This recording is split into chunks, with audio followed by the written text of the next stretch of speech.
Good morning, good afternoon and good evening, जो भी मुझे जब भी सुन रहा है उसके अकॉर्डिंग। ठीक है। सो आज हम लोग अपने जो पेपर 1 होता है हमारा जो सीए फाउंडेशन का, उसका आज हम लोग एक इंट्रोडक्शन लेक्चर पे आए हुए हैं। ठीक है। इंट्रोडक्शन लेक्चर है, हम लोग इसमें समझने जा रहे हैं हमें इस सब्जेक्ट को क्यों पढ़ना होता है। ठीक है। हमें इस सब्जेक्ट को क्यों पढ़ना होता है और हमें कितने मार्क्स के लिए पढ़ना है और हमारा जो सिलेबस है वो क्या होगा। ठीक है। और थोड़ा सा हम लोग आज बेसिक्स भी डिस्कस करेंगे इस सब्जेक्ट के। ठीक है। सो चलो, जो हमारा पेपर 1 होता है, पेपर वन जो हमारा होता है, जिसका नाम है प्रिंसिपल्स एंड प्रैक्टिसेस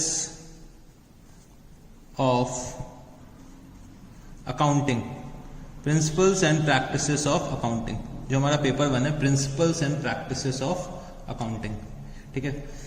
सो जो हमारा पेपर होता है, सबसे पहले हम लोगों को ये मालूम होना चाहिए, हमें सबसे पहले ये मालूम होना चाहिए कि जो हमारा पेपर का एग्जाम पैटर्न क्या होना चाहिए। हमारे जो हमारा एग्जाम होगा उसमें कैसा एग्जामिनेशन पेपर आएगा, कितने मार्क्स का पेपर होता है और किस टाइप के क्वेश्चंस आएंगे, ये हमें सबसे पहले पता होना चाहिए। ठीक है।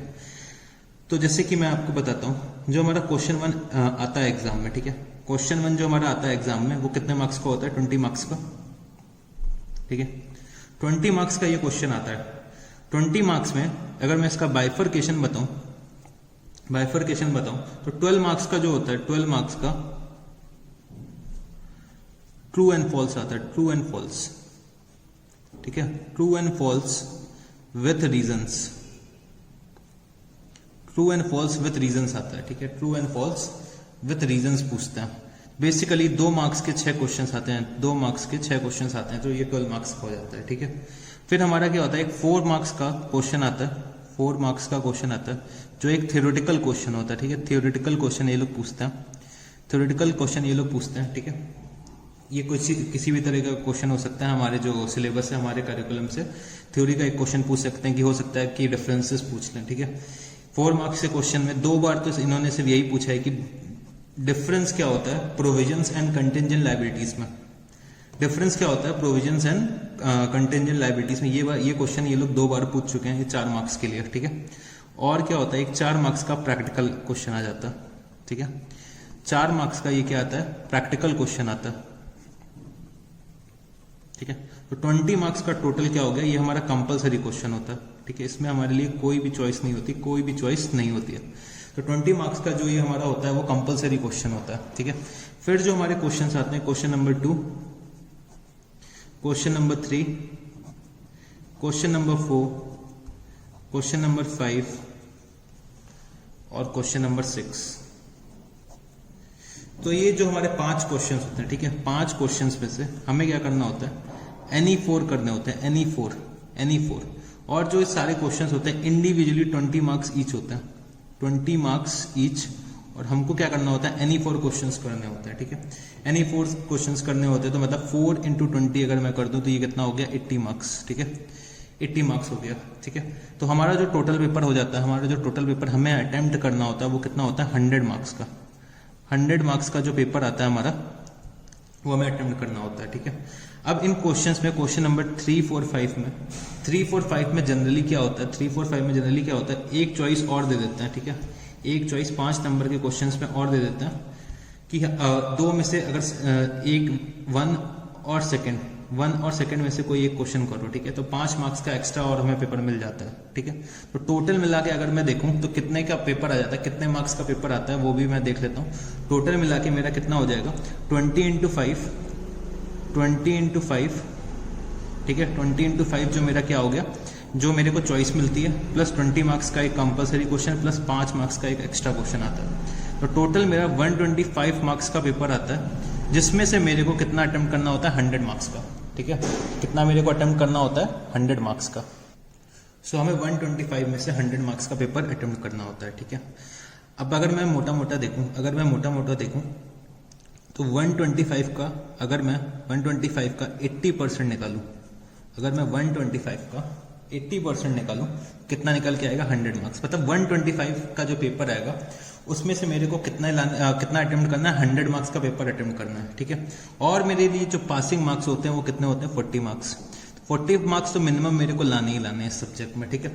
और क्या होता है, मैं अगर आपको ये बताऊं कि इस सब्जेक्ट में बच्चे इजीली 80+ स्कोर करते हैं, और ये ऐसा सब्जेक्ट है जो बच्चों की नैया पार लगाता है, ठीक है। जो बच्चों की नैया पार लगाता है, जो बाकी सब्जेक्ट्स में अच्छे नहीं होते, ठीक है। बाकी सब्जेक्ट्स जैसे कि बहुत से बच्चे नॉन मैथ्स होते हैं, नॉन मैथ्स बच्चों के साथ क्या दिक्कत होती है, वो मैथ्स में बहुत ज़्यादा स्कोर नहीं कर पाते। कुछ बच्चे क्या होते हैं, थ्योरी में थोड़ा सा वीक होते हैं, तो उनके लिए क्या होता है, अकाउंट्स उनको पास कराने में बहुत ज़्यादा हेल्प करता है, ठीक है, बहुत ज़्यादा हेल्प करता है। तो जैसे कि 125 में से 100 मार्क्स का पेपर करना होता है, तो बच्चों का यहाँ पे एक क्वेरी आती है, क्या सर हम लोग ये जो 5 क्वेश्चन में से जो 4 करने होते हैं, अगर हम इसमें एक एक्स्ट्रा अटेम्प्ट कर दें, मतलब हम सारे के सारे अगर क्वेश्चंस कर दें, तो क्या हम इन बेस्ट 5 में से बेस्ट 4 लिया जाएगा? बेस्ट 5 में से बेस्ट 4 लिया जाएगा? तो बच्चे नहीं लिया जाएगा, ठीक है। क्यों नहीं लिया जाएगा? क्योंकि इंस्टीट्यूट कहता है कि हम लोग सिर्फ स्टार्टिंग के जो 4 क्वेश्चन होंगे वही कंसिडर करे जाएंगे। जो आपने लास्ट क्वेश्चन अटेम्प्ट करा उसको हम लोग कंसिडर ही नहीं करेंगे, ठीक है, उसको हम लोग कंसिडर ही नहीं करेंगे। तो कभी भी हमें एग्जाम में एक्स्ट्रा अटेम्प्ट के लिए नहीं जाना है, ठीक है। जनरली इतना टाइम भी नहीं मिलता है कि आप लोग एक्स्ट्रा अटेम्प्ट करो, बट कभी कभी क्या होता है ना, बच्चों को अगर टाइम मिल भी जाता है तो बच्चे क्या करते हैं, एक्स्ट्रा अटेम्प्ट के लिए सोचते हैं। बट मैं बता दूं कि एक्स्ट्रा अटेम्प्ट मत करना, क्योंकि कोई भी उसका फायदा नहीं होने वाला है, सिर्फ आप अपना टाइम वेस्ट कर रहे हो, ठीक है, टाइम वेस्ट कर रहे हो, ठीक है। तो ये हमारा क्या होता है, एग्जाम पैटर्न होता है, ठीक है। तो अब हम लोग थोड़ा सा समझते हैं जो हमारा सीए फाउंडेशन का सिलेबस होता है वो क्या होता है। तो चलो हम लोग सिलेबस पे आ जाते हैं। सिलेबस, ठीक है। तो जो हमें 100 मार्क्स, जो हमारा ये 125 मार्क्स का पेपर आता है, जो हमारा 125 मार्क्स का पेपर आता है, उसमें सिर्फ हमें क्या करना होता है, 100 मार्क्स का पेपर अटेम्प्ट करना होता है, ठीक है। सो सबसे पहले हमें मालूम होना चाहिए कि हमें क्या पढ़ना है इसके लिए। तो हमें सबसे पहले इंट्रोडक्शन करना पड़ता है अपना बेसिक्स से।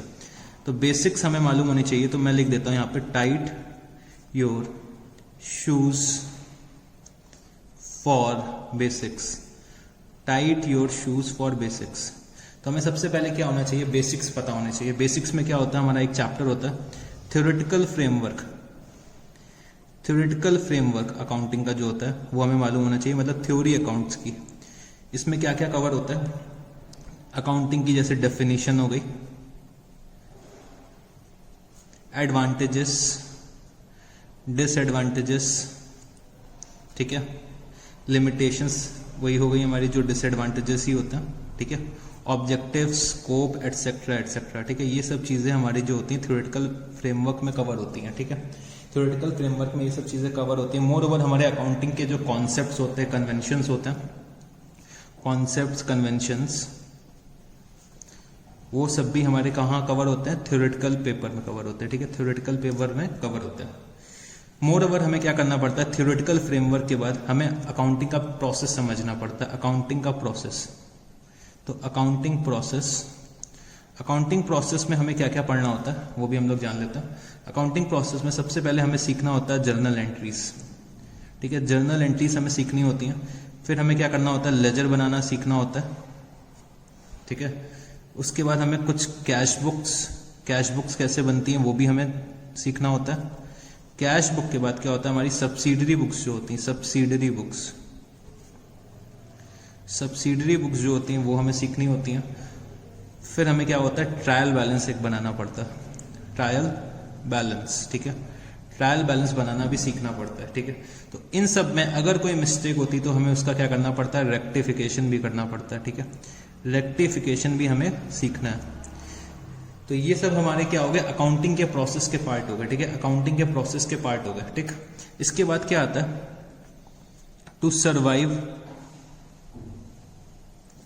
इन प्रैक्टिकल वर्ल्ड। सो हमें प्रैक्टिकल वर्ल्ड में सरवाइव करने के लिए कुछ टॉपिक्स बहुत अच्छे से पता होने चाहिए। कुछ टॉपिक्स हमें प्रैक्टिकल वर्ल्ड्स में सरवाइव करने के लिए बहुत अच्छे से पता होने चाहिए। उनमें से कुछ मैं बता देता हूं आपको, उनमें से कुछ कौन से हो जाएंगे। एक तो हमारा हो जाएगा bank reconciliation statement, bank reconciliation statement. So जो हमारा बैंक रिकंसिलेशन स्टेटमेंट होता है वो हर ऑर्गेनाइजेशन में बनाया जाता है, ठीक है, हर ऑर्गेनाइजेशन में बैंक रिकंसिलेशन स्टेटमेंट तो जरूर से बनाया ही जाता है, ठीक है। बैंक रिकंसिलेशन स्टेटमेंट ऐसा कोई ऑर्गेनाइजेशन नहीं जहां पे ना बनाया जाता हो, ठीक है। तो चलो मोर ओवर क्या आता है, एक टॉपिक हमें सीखना होता है इन्वेंट्रीज।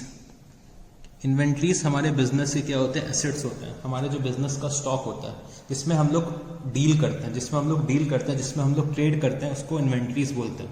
तो हर ऑर्गेनाइजेशन में क्या होती है, इन्वेंट्रीज तो होती ही होती हैं, क्योंकि जिस चीज का बिजनेस कर रहे हैं वो तो उस चीज का स्टॉक तो मेरे पास रहता ही होगा। तो उस स्टॉक का कैसे हमें ट्रीटमेंट करना है अपने बुक्स में, हमारे अकाउंटिंग की बुक्स में, वो हम लोग कहाँ सीखते हैं, इन्वेंट्रीज में, ठीक है, इन्वेंट्रीज में। उसके बाद जो हमारा अगला टॉपिक होता है वो होता है डेप्रीसिएशन, ठीक है, डेप्रीसिएशन हम भी हमें सीखना पड़ता है, क्योंकि हमारे बिजनेस में एसेट्स तो जरूर से होता है, ठीक है। हमारे बिजनेस में जो एसेट्स होते हैं उन्हें हमें क्या करना पड़ता है, डेप्रीशिएट करना पड़ता है। जैसे जैसे वो एसेट्स यूज होते रहते हैं उनकी वैल्यू कम होती रहती है। तो हमें क्या करना होता है, डेप्रीसिएशन भी हर बिजनेस में आपको दिखेगा कि हर बिजनेस में आपको डेप्रीसिएशन चार्ज करना पड़ता है। तो ये बेसिकली 3 टॉपिक्स ऐसे हैं जो हमें प्रैक्टिकल वर्ल्ड में बहुत ज्यादा देखने को मिलेंगे, ठीक है, प्रैक्टिकल वर्ल्ड में बहुत ज्यादा देखने को मिलेंगे, ठीक है। इसके अलावा और क्या क्या टॉपिक्स होते हैं वो भी हम लोग फटाफट डिस्कस कर लेते हैं। इसके अलावा जो जो टॉपिक्स होते हैं, तो कुछ स्पेशल नेचर के स्पेशल नेचर के टॉपिक्स होते हैं। तो स्पेशल टॉपिक्स, जो स्पेशल टॉपिक्स हमारे होते हैं वो कौन कौन से होते हैं। एक होता है हमारा बिल्स ऑफ एक्सचेंज, एक होता है, ठीक है। फिर हमारा जो अगला टॉपिक होता है वो होता है कंसाइनमेंट अकाउंट्स,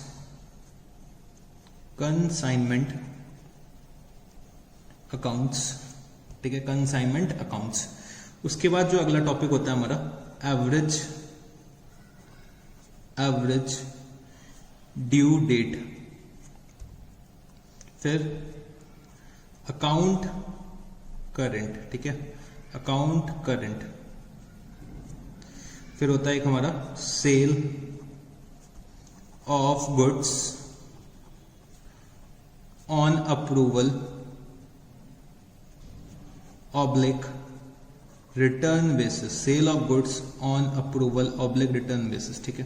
तो जो हमारा बिल्स ऑफ एक्सचेंज होता है, बिल्स ऑफ एक्सचेंज तो हम लोग तब भी थोड़ा पहले से पढ़ के आते हैं। जो ये 4 टॉपिक्स है वो टोटली न्यू है हमारे सीए फाउंडेशन के करिकुलम के लिए, ठीक है। तो ये 4 टॉपिक्स हमें अलग से पढ़ने होते हैं, ठीक है, ये 4 टॉपिक्स हमें अलग से पढ़ने होते हैं। मोर ओवर जो इन्वेंट्रीज भी था हमारा वो भी टोटली न्यू टॉपिक है, ठीक है, वो भी टोटली क्या है, न्यू टॉपिक है हमारे सीए फाउंडेशन के करिकुलम के लिए, ठीक है। उसके बाद कुछ टॉपिक लॉ ने हम लोगों के लिए रख रखे हैं। तो लॉ इज कीपिंग, ठीक है, लॉ इज कीपिंग। कुछ टॉपिक्स हम लोगों के लिए लॉ ने रख रखे हैं कि जो टॉपिक्स हमें पढ़ने ही पढ़ने, ठीक है। तो जो होते हैं, एक तो होता है हमारा फाइनल अकाउंट्स, ठीक है। फाइनल अकाउंट्स किसका, एक तो होता है हमारा मैन्युफैक्चरिंग एंटिटीज,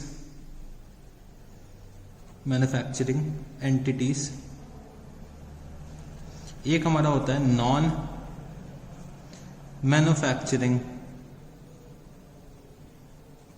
एंटिटीज, ठीक है। एक होता है हमारा मैन्युफैक्चरिंग एंटिटीज, एक होता है हमारा नॉन मैन्युफैक्चरिंग एंटिटीज, ठीक है।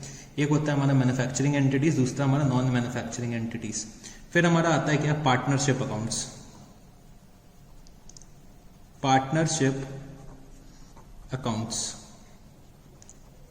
तो पार्टनरशिप अकाउंट्स में पहले मैं बता देता हूं आप लोगों को क्या क्या पढ़ना पड़ता है। एक होता है हमारा फंडामेंटल्स जो होते हैं पार्टनरशिप के, वो हमें समझने होते हैं। फिर आता है एडमिशन ऑफ अ पार्टनर। फिर एक टॉपिक आता है change in profit sharing ratio. फिर एक होता है retirement oblique death of a partner, ठीक है, retirement oblique death of a partner. तो ये सब टॉपिक्स भी हमें क्या करना होता है, अपने सीए फाउंडेशन के करिकुलम में पढ़ने होते हैं, ठीक है। अब बच्चों की क्वेरी आती है कि सर क्या हम लोगों को डिसोल्यूशन भी पढ़ना होता है सीए फाउंडेशन के लिए? नहीं, मैं आपको बता देना चाहता हूं बच्चों, सीए फाउंडेशन में डिसोल्यूशन हमारे सिलेबस में नहीं है, ठीक है, डिसोल्यूशन हमारे सिलेबस में नहीं है। मोर ओवर हमारा क्या है, एक थ्योरेटिकल टॉपिक आ जाता है LLP, लिमिटेड लायबिलिटी पार्टनरशिप, ठीक है, लिमिटेड लायबिलिटी पार्टनरशिप। ये हमारे सीए फाउंडेशन के अकाउंट्स के करिकुलम में ये एक थ्योरेटिकल टॉपिक है, ये एक थ्योरेटिकल टॉपिक है, ठीक है। ये आपको लॉ में भी पढ़ना होता है और आप लोग ये चीज अकाउंट्स में भी पढ़ते हैं, ठीक है। तो अगर किसी एक जगह भी आपने अच्छे से पढ़ लिया तो ये टॉपिक दोनों जगह कवर होता है, ठीक है, दोनों जगह कवर होता है, ठीक है। फिर हमारा क्या आता है, कंपनी अकाउंट्स। क्या होता है, कंपनी अकाउंट्स, कंपनी अकाउंट्स। तो कंपनी अकाउंट्स में हमें क्या क्या पढ़ना होता है, issue of shares, issue of debentures,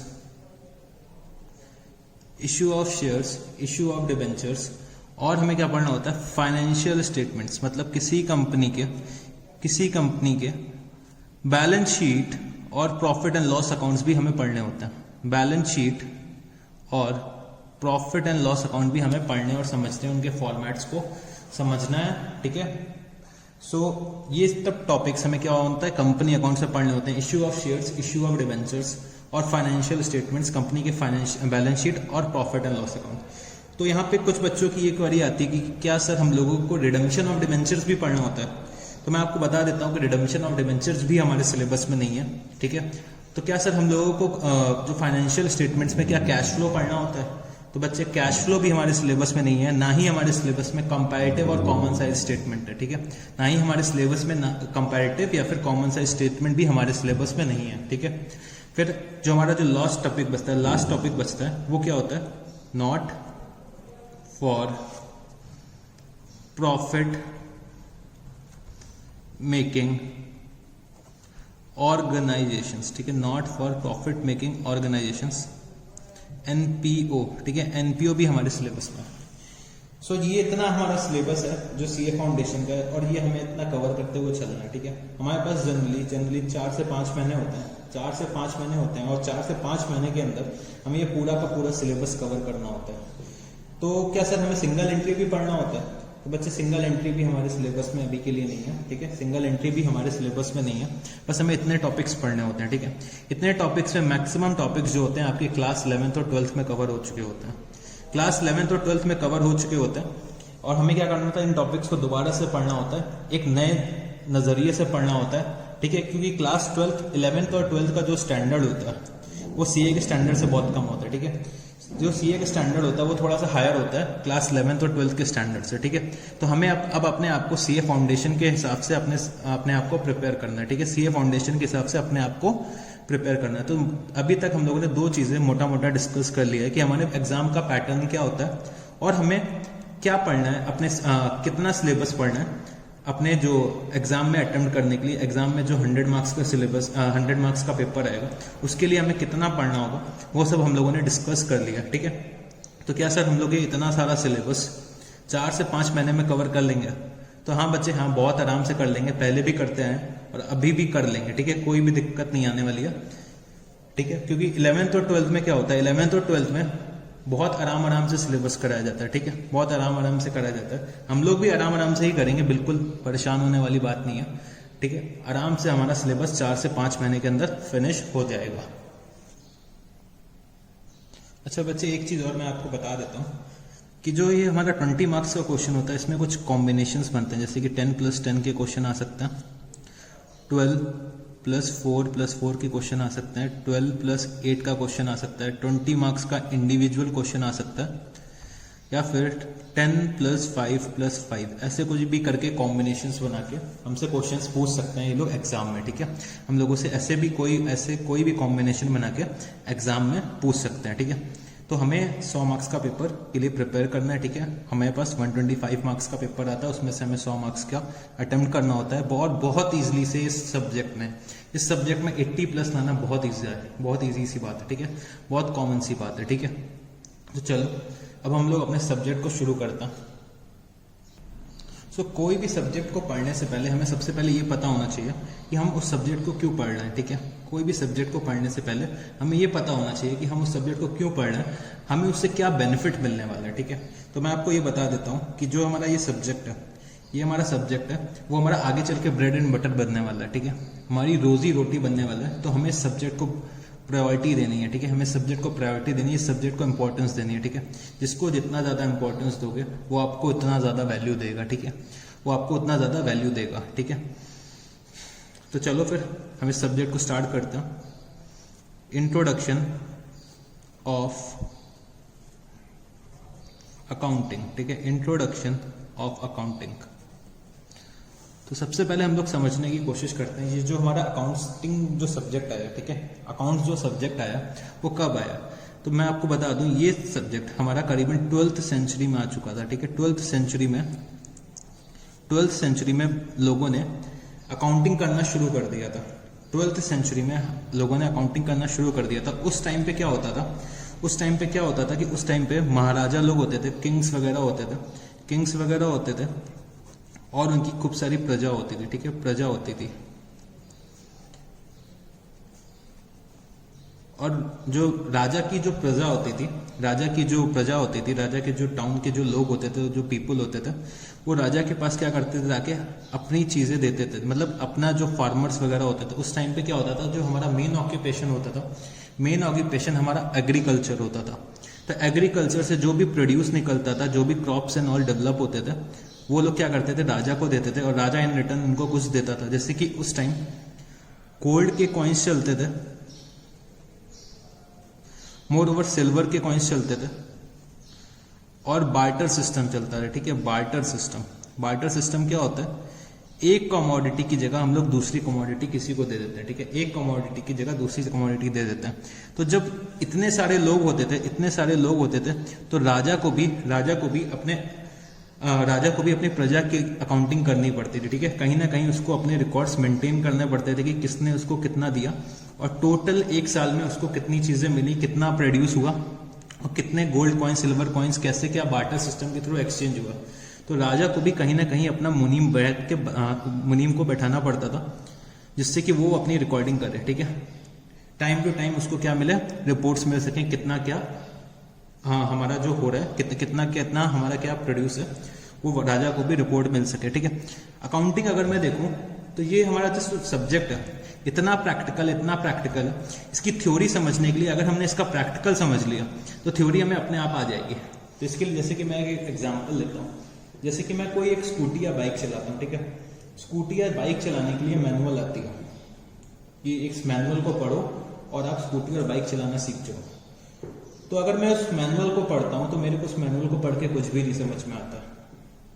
जब मैं उस मैनुअल को पढ़ूंगा तो मेरे को उस मैनुअल को पढ़ के कुछ भी नहीं समझ में आता। अगर मैं स्कूटी और बाइक प्रैक्टिकली एक बार चला के देख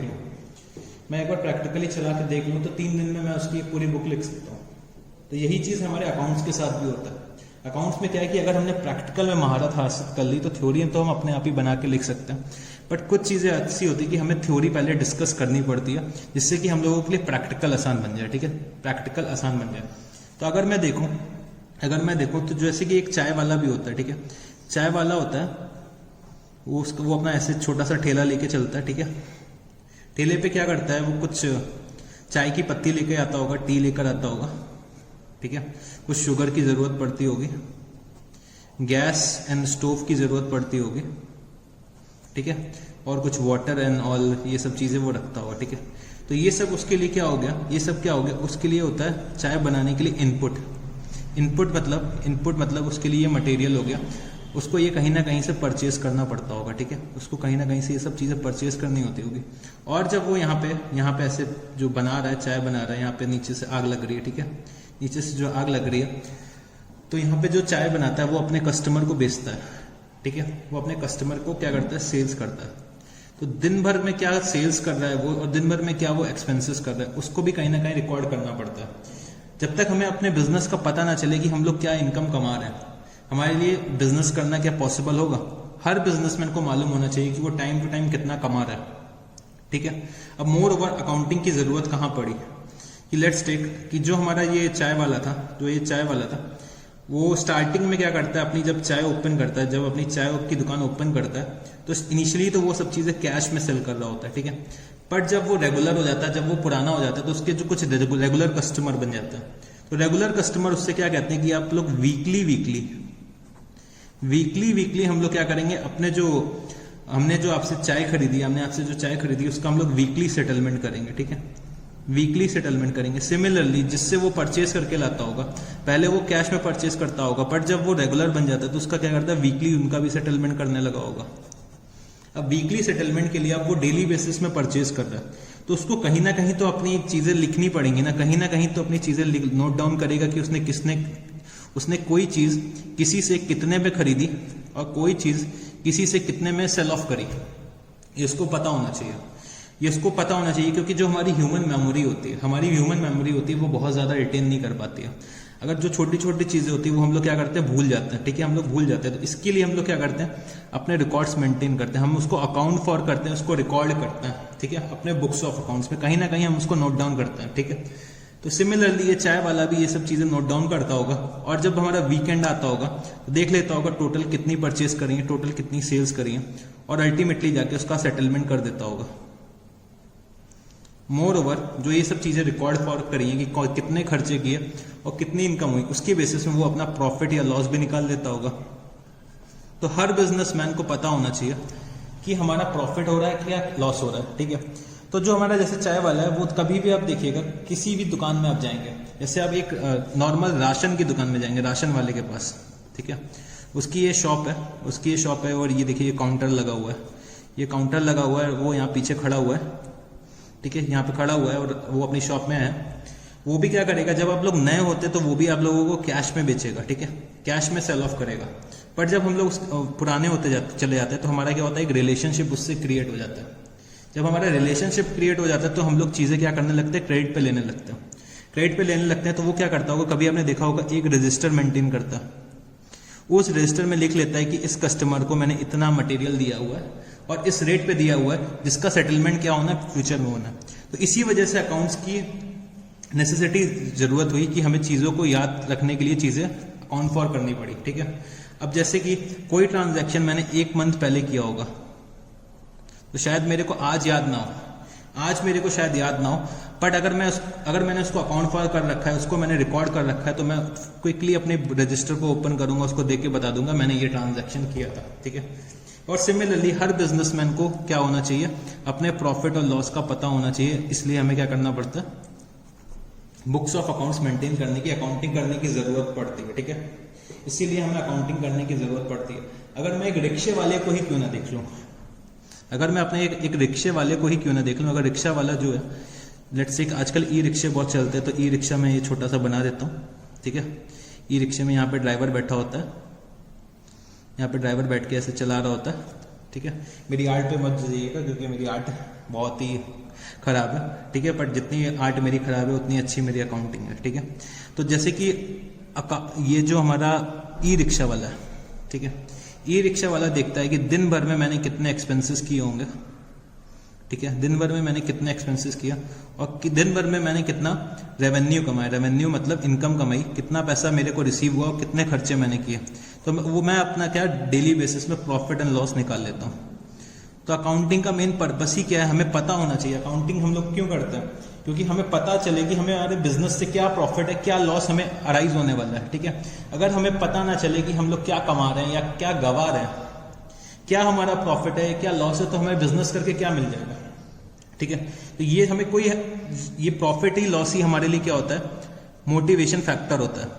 कोई भी बिजनेसमैन के लिए, कोई भी बिजनेस के लिए ये मोटिवेशन फैक्टर होता है, या तो प्रॉफिट हो या लॉस हो। अगर लॉस होता है तो बिजनेसमैन डिसाइड करता है कि अपना बिजनेस शायद बंद कर दें या फिर हम उसको कैसे इंप्रूव ऑन कर सकते हैं। ठीक है, प्रॉफिट अगर आता है तो हम लोग और फोकस करते हैं कि हम लोग और कितना ज्यादा से ज्यादा प्रॉफिट कमा सकें। ठीक है, ज्यादा से ज्यादा प्रॉफिट हम लोग अर्न कर सकें।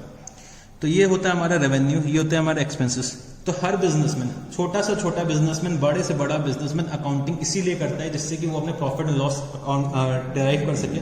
क्या क्या ट्रांजैक्शंस हुए, कितने ट्रांजैक्शंस हुए। ठीक है, वो सब अपने बुक्स ऑफ अकाउंट में रिकॉर्ड करेगा, जिससे कि क्या हो, उसको फ्यूचर पर्पस के लिए काम है। ठीक है, तो इतना सा थोड़ा सा इंट्रोडक्शन मेरे ख्याल से काफी चीजें आप लोगों को समझ आ रही होंगी, क्योंकि हम लोग क्यों अकाउंटिंग करते हैं। ठीक है, ये सब चीजें आप लोगों को समझ में आ रही होंगी। ठीक है, तो चलो हम लोग थोड़ा सा और आगे बढ़ते हैं। अब हमें ये पता होना चाहिए हमारे क्या क्या बिजनेस के ट्रांजैक्शंस होते हैं, और क्या बिजनेस के इवेंट्स होते हैं। बिजनेस के क्या ट्रांजैक्शंस होते हैं और क्या बिजनेस के इवेंट्स होते हैं। तो ट्रांजैक्शंस के लिए मैं थोड़ा सा, आप लोग लिख लीजिए मेरे साथ, performance of an act, performance of an act और एग्रीमेंट, ठीक है, परफॉर्मेंस ऑफ एन एक्ट और एग्रीमेंट, ठीक है। वेयर इवेंट क्या होता है, अ हैपनिंग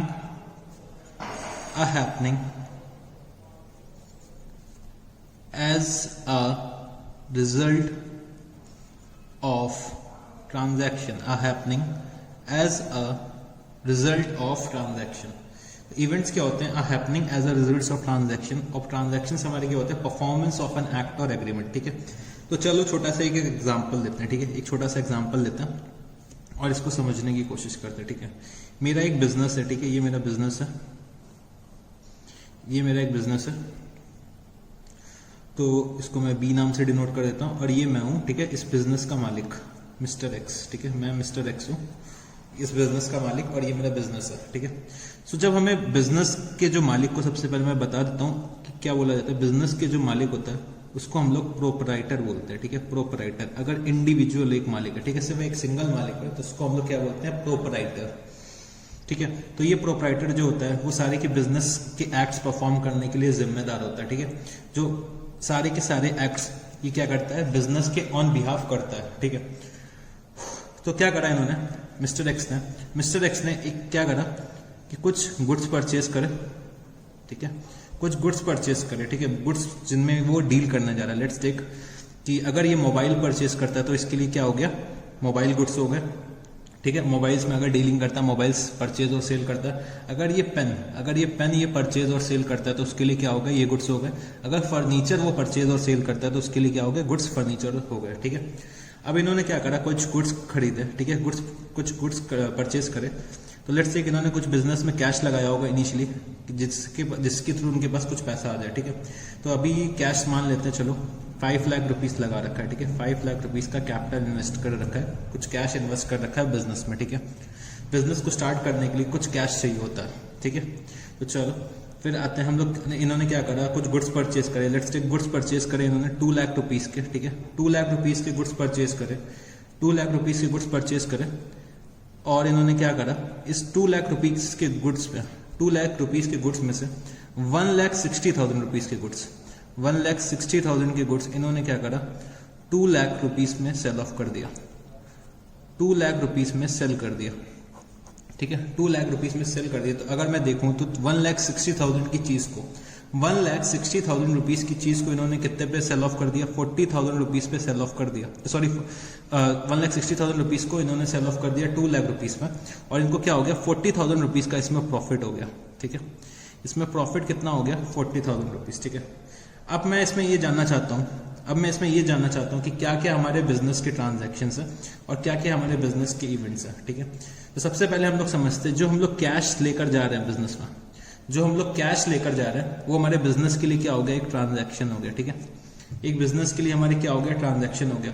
जो हमने गुड्स परचेज करे, ठीक है, गुड्स परचेज करे, ये भी हमारा क्या हो गया, एक बिजनेस का ट्रांजैक्शन हो गया, ठीक है। जो हमने गुड्स सेल करे, ये भी मेरे बिजनेस का एक क्या हो गया, ट्रांजैक्शन हो गया, ठीक है। और जो ये 40,000 रुपीज का प्रॉफिट हुआ है, जो ये 40,000 रुपीज का क्या हुआ, ये मेरे बिजनेस के लिए एक इवेंट हो गया। सर ये प्रॉफिट इवेंट कैसे हो गया, बच्चे एक बार फिर से डेफिनेशन पढ़िएगा इवेंट्स की। A happening as a result of transaction, कोई ऐसी घटना हुई ट्रांजैक्शन की वजह से। अगर ये ट्रांजैक्शन ही ना होता, तो ये कभी प्रॉफिट निकल के आता नहीं आता ना। तो जो हमारा इवेंट्स होते हैं, इवेंट्स क्या होते हैं, रिजल्ट ऑफ ट्रांजैक्शन होता है। रिजल्ट ऑफ ट्रांजैक्शन, कोई ट्रांजैक्शन मैंने करा और उसका जो रिजल्ट आया उसको हम लोग क्या बोल देते हैं, इवेंट्स बोल देते हैं, ठीक है, ठीक है। तो सिमिलरली जो मैंने यहाँ पे 2 लाख रुपए के गुड्स, 2 लाख रुपए के गुड्स में से 1,60,000 रुपीज के मैंने क्या करा था, सेल ऑफ कर दिया था। तो मेरे पास अभी भी 40,000 के गुड्स होंगे ना। इस 40,000 के गुड्स को भी हम क्या बोल देंगे, इवेंट बोल देते हैं। क्यों बोल देते हैं, क्या हमने इसके लिए कोई ट्रांजैक्शन किया है, क्या हमने कुछ परचेज और सेल करा है, कोई हमने एक्ट परफॉर्म करा है, कोई हमने एग्रीमेंट परफॉर्म करा है, नहीं। हमने क्या करा है, सिर्फ एक ट्रांजैक्शन करा है जिसमें सिर्फ 2 लाख में से 1,60,000 रुपीज के गुड्स सेल ऑफ कर दिया।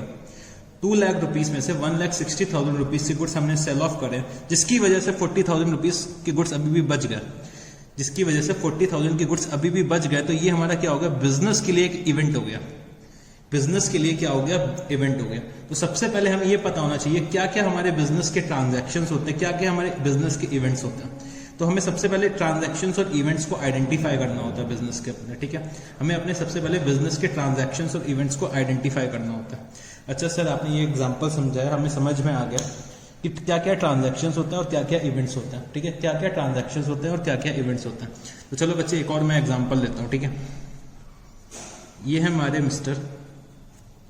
मिस्टर बी है, ठीक है, मिस्टर बी, ठीक। इन्होंने क्या करा, अपना एक बिजनेस चालू करा, ठीक है।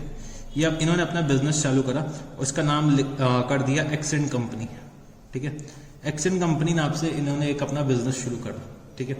एक्सेंट कंपनी के नाम से बिजनेस शुरू करा। इन्होंने क्या करा, अपनी कंपनी के लिए कुछ गुड्स परचेज करे, कुछ इलेक्ट्रिसिटी बिल पे करा,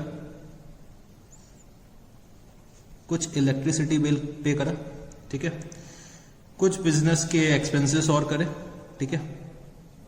इन्होंने अपने घर का रेंट पे करा, होम का रेंट पे करा, होम रेंट पेड, ठीक है। तो ये सब कुछ इन्होंने ट्रांजैक्शंस करे, ठीक है। ये सब इन्होंने क्या करे, ट्रांजैक्शंस करे। क्या आप लोगों को लग रहा है इनमें से कोई इवेंट है? तो बच्चे नहीं, कोई भी इवेंट नहीं है, क्योंकि कोई भी एज अ रिजल्ट, इवेंट हमारे क्या होते हैं, as a result of transaction होते हैं, ठीक है। इवेंट्स हमारे क्या होते हैं, as a result of transactions होते हैं। तो जैसे कि ये हमने गुड्स परचेज करे, इलेक्ट्रिसिटी बिल पे करा, एक्सपेंसेस करें, तो कोई मेरे को ये बता सकते हो कि इसमें से बिजनेस के ट्रांजैक्शंस कौन कौन से, बिजनेस के, अगर मैं बिजनेस के ट्रांजैक्शंस देखूं तो ये हैं, ठीक है। ये हमारे क्या है, बिजनेस के ट्रांजैक्शंस है, बिजनेस के ट्रांजैक्शंस है। और जो हमारा जो होम रेंट पेड है, होम रेंट पेड हमारा क्या है, पर्सनल है, पर्सनल ट्रांजैक्शन है, ठीक है, पर्सनल ट्रांजैक्शन है। तो हमें क्या करना होता है, अपने बिजनेस के ट्रांजैक्शंस को अपने बुक्स ऑफ अकाउंट्स में अकाउंट फॉर करना पड़ता है। बुक्स ऑफ अकाउंट्स में हम लोग कौन से अपने ट्रांजैक्शंस रिकॉर्ड करेंगे, बिजनेस के ट्रांजैक्शंस। पर्सनल लेवल के ट्रांजैक्शंस कभी भी हम लोग अपने बुक्स ऑफ अकाउंट में रिकॉर्ड फॉर नहीं करेंगे। तो सर, हम लोगों ने एक कोई शब्द सुन रखा था कि कुछ ड्रॉइंग्स होती हैं, तो ड्रॉइंग्स बेटा वो जो होती है वो अपने बिजनेस से पैसा निकाल के ले जा रहा है। अब ये जो पर्सनल ट्रांजैक्शन कर रहा है, कभी भी बिजनेस में हम लोग पर्सनल ट्रांजैक्शन को रिकॉर्ड शो नहीं करते, हम लोग उसको एज अ ड्राइंग निकालते हैं कि प्रोप्राइटर लेकर जा रहा है, वो अपने पर्सनल नेचर के एक्सपेंसेस के लिए लेकर जा रहा है।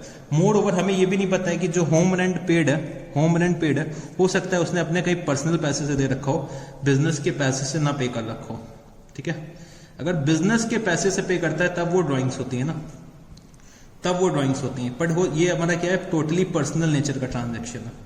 तो सबसे पहले हमें क्या आइडेंटिफाई करना होता है, हमारे जो बिजनेस के ट्रांजैक्शंस हैं वो हमें अपने बुक्स ऑफ अकाउंट्स में रिकॉर्ड फॉर करने पड़ते हैं, ठीक है। हमें अपने बिजनेस के ट्रांजैक्शंस को बुक्स ऑफ अकाउंट्स में रिकॉर्ड फॉर करना होता है, ना कि पर्सनल ट्रांजैक्शंस को, ठीक है। तो चलो और आगे बढ़ते हैं हम लोग। तो जैसे कि बिजनेस ट्रांजैक्शंस के बारे में थोड़ा सा लिख लेते हैं अब हम लोग। Business transactions,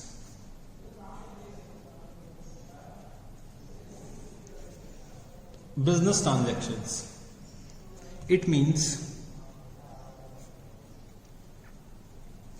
a financial transaction, it means a financial transaction entered into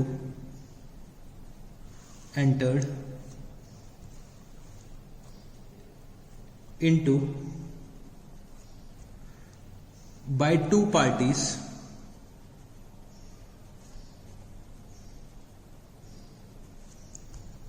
and recorded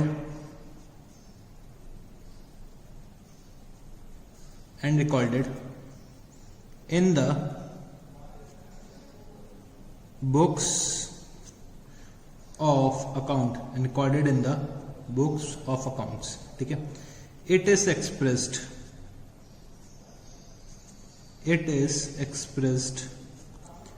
in terms of money, it is expressed in terms of money, ठीक है। जैसे कि अगर मैं इसका एग्जांपल ले लूं, अगर मैं एक एग्जांपल ले लूं, तो जैसे हो गया हमारा purchase of goods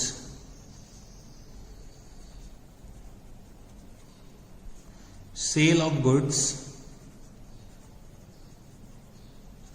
rent paid, salary paid,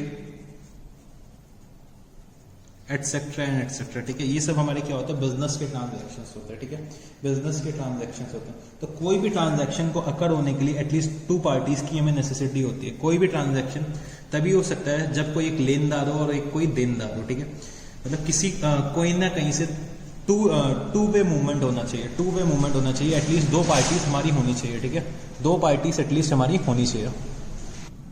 तो चलो जी और आगे बढ़ते हैं हम लोग। तो अब हम लोग डिस्कस करते हैं प्रोसेस या फिर कैरेक्टरिस्टिक्स और attributes of accounting. Process, characteristics या फिर एट्रीब्यूट्स ऑफ अकाउंटिंग। ठीक है, प्रोसेस, कैरेक्टरिस्टिक्स और एट्रीब्यूट्स ऑफ अकाउंटिंग। चलो जी और थोड़ा सा आगे बढ़ते हैं।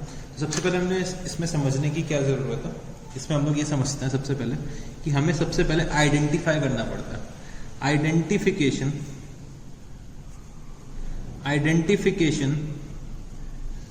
Of financial transactions and events. ठीक है, सबसे पहले हमें क्या करना पड़ता है, कोई भी ट्रांजैक्शन या फिर इवेंट्स को आइडेंटिफाई करना पड़ता है। Identification of financial transactions and events. ठीक है, तो सबसे पहले हमें क्या करना है, कोई भी ट्रांजैक्शन को आइडेंटिफाई करना है कि ये हमारा क्या है, ट्रांजैक्शन है कि इवेंट है। ठीक है, सबसे पहले हमें इसको क्या करना है, आइडेंटिफाई करना है। ठीक है, आइडेंटिफाई करने के बाद ये चीज हमें इंश्योर करनी है कि वो हमारा क्या है, बिजनेस ट्रांजैक्शन है, बिजनेस ट्रांजैक्शन। ठीक है, हमें ये इंश्योर करना है कि आइडेंटिफाई करने के बाद जो हमने ट्रांजैक्शन या इवेंट आइडेंटिफाई करा है वो हमारा क्या होना चाहिए, बिजनेस का ट्रांजैक्शन या इवेंट होना चाहिए। ठीक है, बिजनेस का ट्रांजैक्शन या इवेंट होना चाहिए। फिर नेक्स्ट चीज जो क्या होती है, हमें ये इंश्योर करना है measuring the identified transaction, measuring the identified transaction.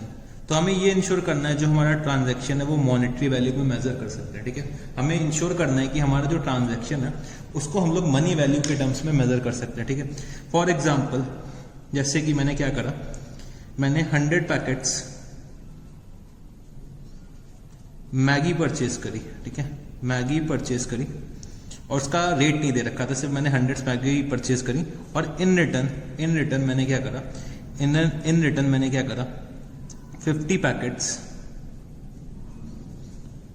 Packets मैंने हल्दीराम के दे दिए। ठीक है, हल्दीराम, लेट्स टेक हल्दीराम की जो हमारे भुजिया आती है। ठीक है, भुजिया आती है, मैंने क्या करा, इन रिटर्न हल्दीराम की 50 पैकेट्स दे दिए भुजिया के। ठीक है, तो दोनों के ही हम लोग क्या कर रहे हैं, मॉनेटरी टर्म्स में हम अकाउंट फॉर नहीं कर पा रहे हैं। ठीक है, मॉनेटरी टर्म्स में दोनों ही चीज नहीं है, हम लोग क्या कर रहे हैं, एक कमोडिटी की जगह दूसरी कमोडिटी एक्सचेंज कर रहे हैं। तो इसको हम लोग क्या करेंगे, इसको हम लोग अपने बुक्स ऑफ अकाउंट्स में अकाउंट फॉर नहीं कर सकते। हमें क्या इंश्योर करना है कि इसकी वैल्यू हमें पता हो, लेट्स से इसकी वैल्यू 1000 रुपये आ रही है और जो इसकी वैल्यू है वो भी अप्रोक्सीमेटली चलो 1050 रुपये ले लेते हैं। ठीक है, तो हमें ये इंश्योर करना है कि जो हम लोग ट्रांजैक्शन को आइडेंटिफाई कर रहे हैं, जो हम अपने ट्रांजैक्शन को आइडेंटिफाई कर रहे हैं उसको हम लोग मनी वैल्यू में मेजर कर पा रहे हैं कि नहीं कर पा रहे हैं।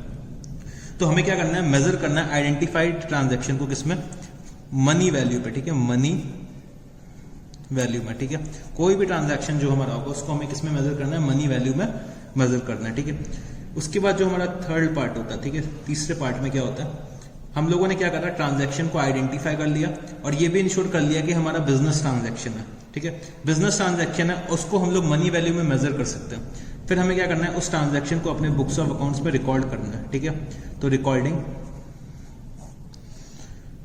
हम लोग कहाँ पे करते हैं, हम लोग अपने बुक्स में करते हैं, जिसको हम लोग क्या बोल देते हैं, जर्नल। ठीक है, हम लोग अपनी जो अकाउंटिंग होती है वो किसमें करते हैं, जर्नल। तो जर्नल हमारी क्या होती है, बुक्स ऑफ ओरिजिनल एंट्री होती है। ठीक है, बुक्स ऑफ ओरिजिनल एंट्री, तो बुक्स ऑफ ओरिजिनल एंट्री होती है। तो जर्नल में जो भी ट्रांजैक्शन फर्स्ट टाइम अकर होता है, वो सबसे पहले जर्नल में रिकॉर्ड किया जाता है। जो भी ट्रांजैक्शन फर्स्ट टाइम अकर होगा वो कहाँ, यहाँ जर्नल में रिकॉर्ड हम लोग करते हैं। ठीक है, तो जर्नल में रिकॉर्ड करने के बाद, जर्नल के रिकॉर्ड करने के बाद जब हमने ट्रांजैक्शन को रिकॉर्ड कर लिया, ठीक है, तो इसमें क्या हुआ, मैंने सारे ट्रांजैक्शंस अपने रिकॉर्ड करे और हम लोग क्या करते हैं, क्रोनोलॉजिकल ऑर्डर में करते हैं, क्रोनोलॉजिकल ऑर्डर में करते हैं, ठीक है।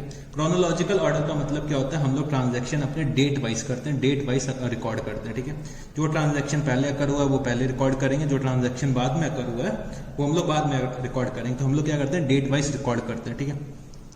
फिर सारे के सारे ट्रांजैक्शंस मैंने क्या करा, ये अपनी एक बुक में रिकॉर्ड कर लिया जिसका नाम था जर्नल, ठीक है। फिर मेरे को जरूरत पड़ती कि किसी एक पर्टिकुलर नेचर का एक्सपेंस, किसी एक पर्टिकुलर नेचर का खर्चा या किसी पर्टिकुलर नेचर की कोई भी एक इनकम, उसको हमें क्या करना होता है, अलग अलग करना पड़ता है, अलग अलग उसको क्लासिफाई करना पड़ता है, ठीक है।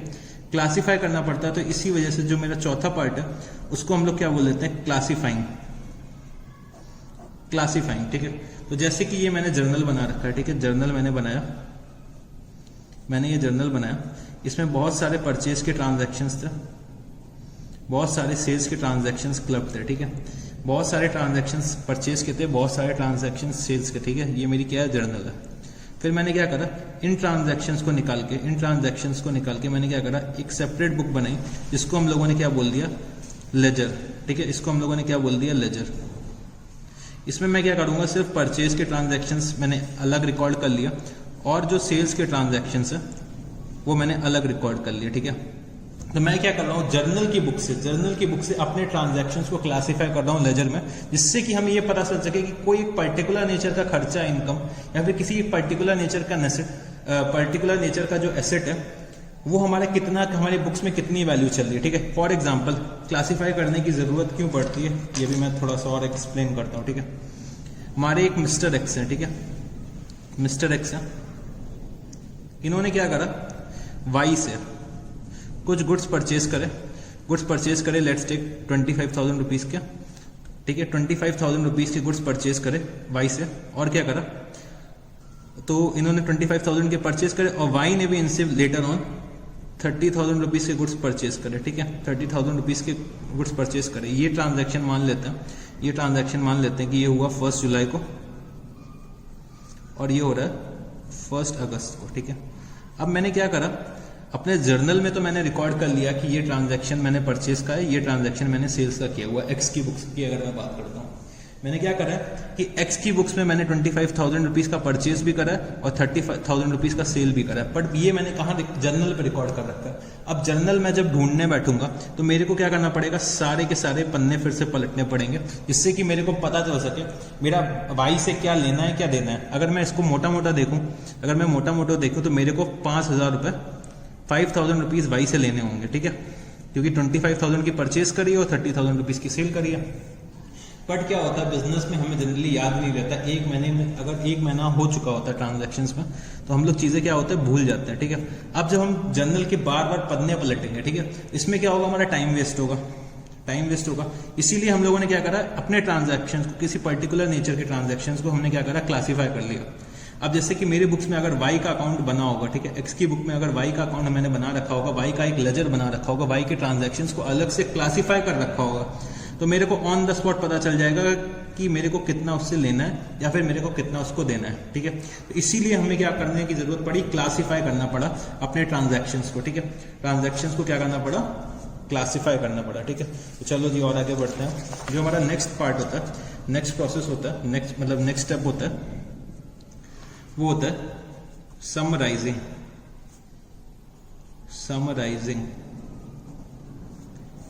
मैंने अभी क्या करा, सबसे पहले अपने ट्रांजैक्शंस को रिकॉर्ड करा जर्नल में, फिर उसको क्लासीफाई करा लेजर में, ठीक है, क्लासीफाई करा लेजर में। अब मेरे को क्या जरूरत पड़ता है, समराइज करने का, ठीक है। मेरे को जब अपनी नेट पोजीशन निकालनी पड़ती है, तो मेरे को सारे के सारे जो सेल्स है, सारी की सारी जो परचेज कर रखी है, उसको समराइज करना पड़ता है, ठीक है। जो हमारे बिजनेस के ओनर्स होते हैं, जो हमारे बिजनेस के मालिक होते हैं, बोर्ड ऑफ डायरेक्टर्स बोल लो या प्रोप्राइटर बोल लो या पार्टनर्स बोल लो, जो भी हमारे बिजनेस के ओनर्स होते हैं, उनको क्या होता है, समराइज्ड वे में चाहिए होता है कि टोटल सेल्स हमने कितनी कर रखी है और टोटल परचेज हमने कितनी कर रखी है, ठीक है।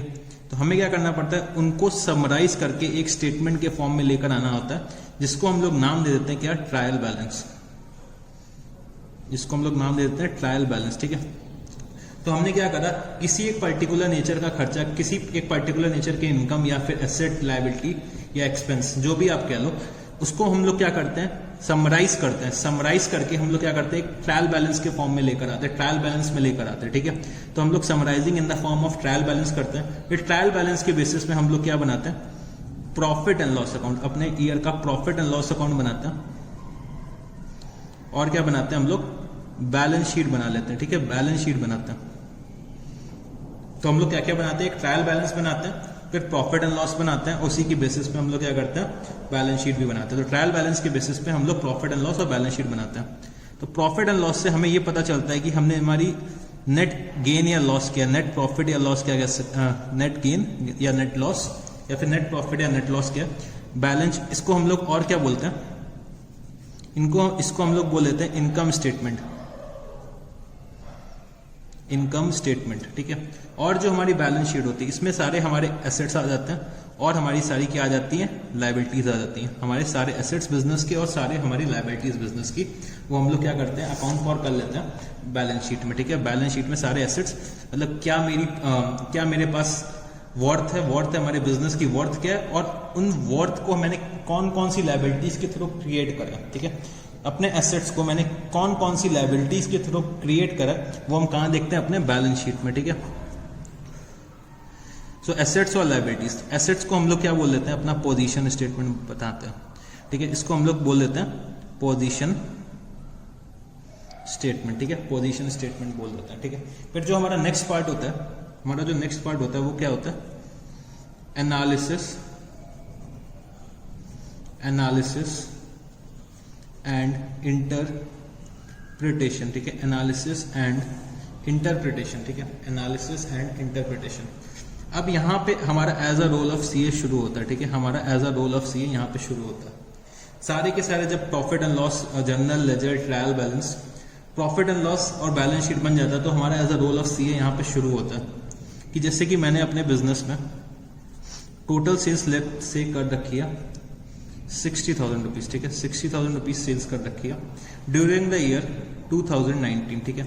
और सेम सेल्स मैंने लास्ट ईयर अगर मैं देखूं 2018 में, तो मैंने 2018 में सेल्स कर रखी थी 50,000 रुपीज की, ठीक है। तो हम लोग यहाँ पे एनालिसिस करते हैं, जो हमारा इंक्रीज है, जो हमारा 10,000 रुपीज का इंक्रीज है, उसका रीजन क्या है, ये सब हम लोग एनालिसिस करते हैं, ठीक है। लास्ट ईयर मेरा प्रॉफिट था, let's take 1 lakh rupees, sorry, last year जो मेरा प्रॉफिट था 2018 का, वो 1 लाख रुपीज था। अब 2019 में जो मेरा प्रॉफिट हुआ है वो लेट्स टेक 60,000 रुपीज ही रह गया। तो इस गिरावट में, इस डिक्रीज में क्या रीजन है, इसमें हम लोग क्या करते हैं, एनालिसिस करते हैं। एनालिसिस के लिए हम लोग बेसिकली एक टूल यूज करते हैं जिसका नाम होता है रेशियो एनालिसिस, ठीक है, रेशियो एनालिसिस में बहुत से परसेंटेजेस हम लोग निकालते हैं कि हमारा जो ग्रॉस प्रॉफिट क्या परसेंटेज आ रहा है, जीपी परसेंटेज, हमारा बिजनेस का जो नेट प्रॉफिट है वो सेल्स का कितना परसेंट है। मतलब कि अगर मैं इतनी सेल्स करूं, अगर मैं 100 रुपए की सेल्स करूं, let's say net profit percent 20% है, अगर मैं 100 रुपए की सेल्स करता हूं तो मेरा प्रॉफिट 20 रुपए का निकल के आता है। तो ये सब चीजें हम लोग क्या करनी होती है, इस स्टेज में एनालाइज करनी होती है, अपने जो समराइज स्टेटमेंट्स के बेसिस में, अपने प्रॉफिट एंड लॉस के स्टेटमेंट के बेसिस में, अपने बैलेंस शीट के बेसिस में हमें ये सब स्टेटमेंट्स को क्या करना, एनालाइज करना पड़ता है। तो जो एनालिसिस होता है, जो हमारा जो एनालिसिस होता है वो दो बेसिस पे होता है। एक होता है इंट्राफर्म, एक होता है इंटरफर्म, ठीक है, इंट्राफर्म और इंटरफर्म। जो हमारा एनालिसिस होता है वो दो बेसिस पे होता है, एक होता है इंट्राफर्म और एक होता है इंटरफर्म। तो इंट्राफर्म का मतलब क्या होता है, हम जब अपने 2 साल के या 3 साल के रिजल्ट्स को कंपेयर कर रहे होते हैं, जैसे 2017, 2018 और 2019, ठीक है, 3 साल के रिजल्ट्स को कंपेयर करें, 3 साल में लेट्स टेक मेरा प्रॉफिट 2017, 2018 और 2019। तो 2017 में जो मेरा प्रॉफिट था वो कितना था, 1 लाख रुपए का, ठीक है। 2018 में मेरा प्रॉफिट हो गया लेट्स टेक 1,30,000 रुपीज, और जो मेरा 2019 में प्रॉफिट हो गया 1,50,000 रुपीज। ठीक है, तो हम लोग क्या करते हैं, year wise year with in the firm comparison करते हैं। ठीक है, विद इन द फर्म हम कंपैरिजन करते हैं अपने लास्ट ईयर के बेसिस पे। ठीक है, लास्ट ईयर के बेसिस पे हम लोग क्या करते हैं, कंपैरिजन करते हैं। सिमिलरली इंटर फर्म क्या होता है, लेट्स से एक एक्स लिमिटेड है और एक वाई लिमिटेड है। ठीक है, दोनों लोग सेम इंडस्ट्री को बिलोंग करते हैं, सेम इंडस्ट्री को। ठीक है, सेम इंडस्ट्री को बिलोंग करते हैं, सेम प्रोडक्ट मैन्युफैक्चर करते हैं। तो हम लोग क्या करते हैं, इन दोनों में एक्स लिमिटेड का लेट्स टेक प्रॉफिट है, एक्स लिमिटेड का प्रॉफिट है 5 लाख रुपए। ठीक है, और वाई लिमिटेड का जो प्रॉफिट है वो कितना आ रहा है, 6 लाख रुपए। ठीक है, वाई लिमिटेड का जो प्रॉफिट है वो कितना आ रहा है, 6 लाख रुपए। तो हम लोग रीजंस पता करते हैं कि भाई वाई लिमिटेड का प्रॉफिट क्यों ज्यादा है और एक्स लिमिटेड का प्रॉफिट क्यों कम है। ठीक है, रीजंस में बहुत से हो सकते हैं, हो सकता है वाई ने सेल्स ज्यादा कर रखी हो, एक्स की सेल्स कम हो। ठीक है, वाई की सेल्स ज्यादा हो सकती है, एक्स की सेल्स कम हो सकती है। हो सकता है एक्स ने एक्सपेंसेस ज्यादा करे हो, वाई के एक्सपेंसेस कम हो। ठीक है, वाई के जो एक्सपेंसेस हो वो कम हो। तो ये सब रीजंस हो सकते हैं। इंट्रा फर्म और इंटर फर्म के लिए मैं एक और बहुत अच्छा एग्जांपल दे सकता हूं आप लोगों को। जैसे कि इंट्रा फर्म के लिए हमारा जब रिपोर्ट कार्ड आता है, ठीक है, जब हम लोग छोटे छोटे बच्चे थे तो हमें क्या मिलता था, एक रिपोर्ट कार्ड मिलता था।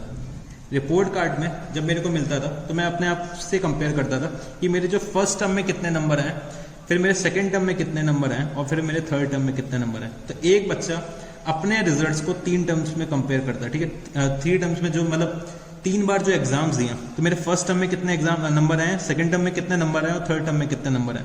तो जब वो बच्चा अपने ही रिजल्ट से अपने आप को कंपेयर करता है, ठीक है, अपने ही रिजल्ट से अपने आप को कंपेयर करता है, तो वो हमारा क्या हो जाता है, इंट्रा फर्म। सिमिलरली एक जो हमारा बच्चा है एक्स और जो हमारा बच्चा है वाई, ठीक है, दोनों अपने रिपोर्ट कार्ड लेके खड़े हैं, दोनों अपने रिपोर्ट कार्ड लेके डिस्कस कर रहे हैं। तो ये हमारा क्या हो गया, इंटर फर्म कंपैरिजन हो गया। तो इसके बेसिस में हम ये बोल सकते हैं जिसके मार्क्स अच्छे होंगे वो अच्छा बच्चा है। ठीक है, जिसके मार्क्स ज्यादा होंगे वो क्या हो गया, अच्छा बच्चा है। ठीक है, तो ये सब क्या करने होते हैं, हमें एनालिसिस करने होते हैं, ये सब हमारे एनालिसिस करने होते हैं। और जब हम अपने एनालिसिस के बेस पे कोई डिसीजन ले लेते हैं तो उसको बोल लेते हैं इंटरप्रिटेशन। ठीक है, इंटरप्रिटेशन लेट्स से कि जैसे कि मैंने इसमें ये डिसीजन लिया कि एक्स के नंबर ज्यादा है तो एक्स क्या ज्यादा अच्छा बच्चा है, वाई जो है वो थोड़ा सा कम अच्छा बच्चा है। ठीक है, उसके नंबर क्या है, कम है। तो ये होता है एनालिसिस एंड इंटरप्रिटेशन। ठीक है, तो चलो अगला स्टेप क्या होता है हमारा। जो लास्ट स्टेप हमारा होता है, स्टेप नंबर 7, क्या होता है ये, कम्युनिकेटिंग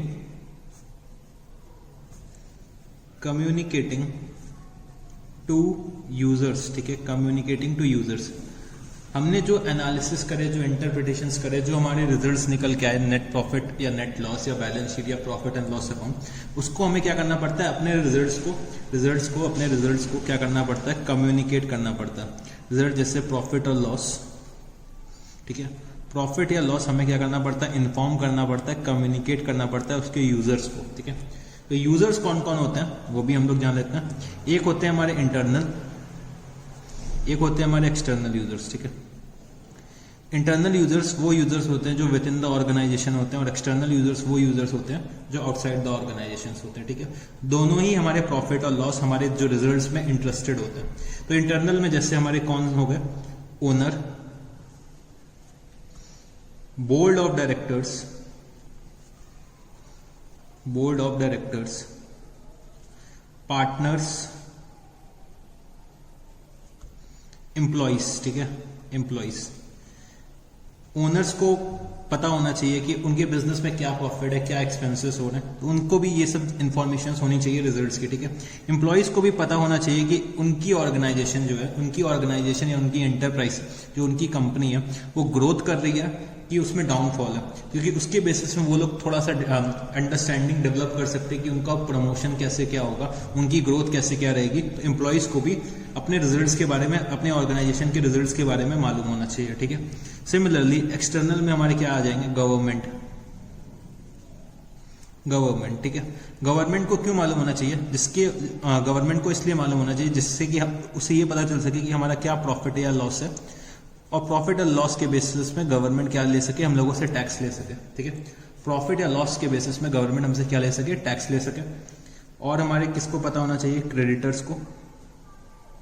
सर क्रेडिटर्स को क्यों पता होना चाहिए हमारे रिजल्ट्स के बारे में, तो क्रेडिटर्स जिससे कि ये डिटरमाइन कर सके कि हमें उधार में माल देना है कि नहीं देना है, क्रेडिट देना है कि नहीं देना है, क्रेडिट टू बी गिवन और नॉट, ये डिसाइड कर सकें कि हमारा अगर प्रॉफिट अच्छा है, हमारी फर्म अच्छी है, हमारे बिजनेस में बहुत से एसेट्स हैं, हमारे बिजनेस के जो हमारी जो बिजनेस की पोजीशन है वो बहुत स्ट्रांग है, तो इससे क्या हो सकेगा कि क्रेडिटर्स डिटरमाइन कर सकेंगे कि हमें क्रेडिट देना भी है कि नहीं देना है, ठीक है। सिमिलरली डेटर्स को बोल सकते हैं अपने जो हमारे कस्टमर है, ठीक है। क्रेडिटर्स बोल सकते हैं हम अपने सप्लायर्स, और जो डेटर्स हमारे क्या होते हैं, कस्टमर्स, ठीक है।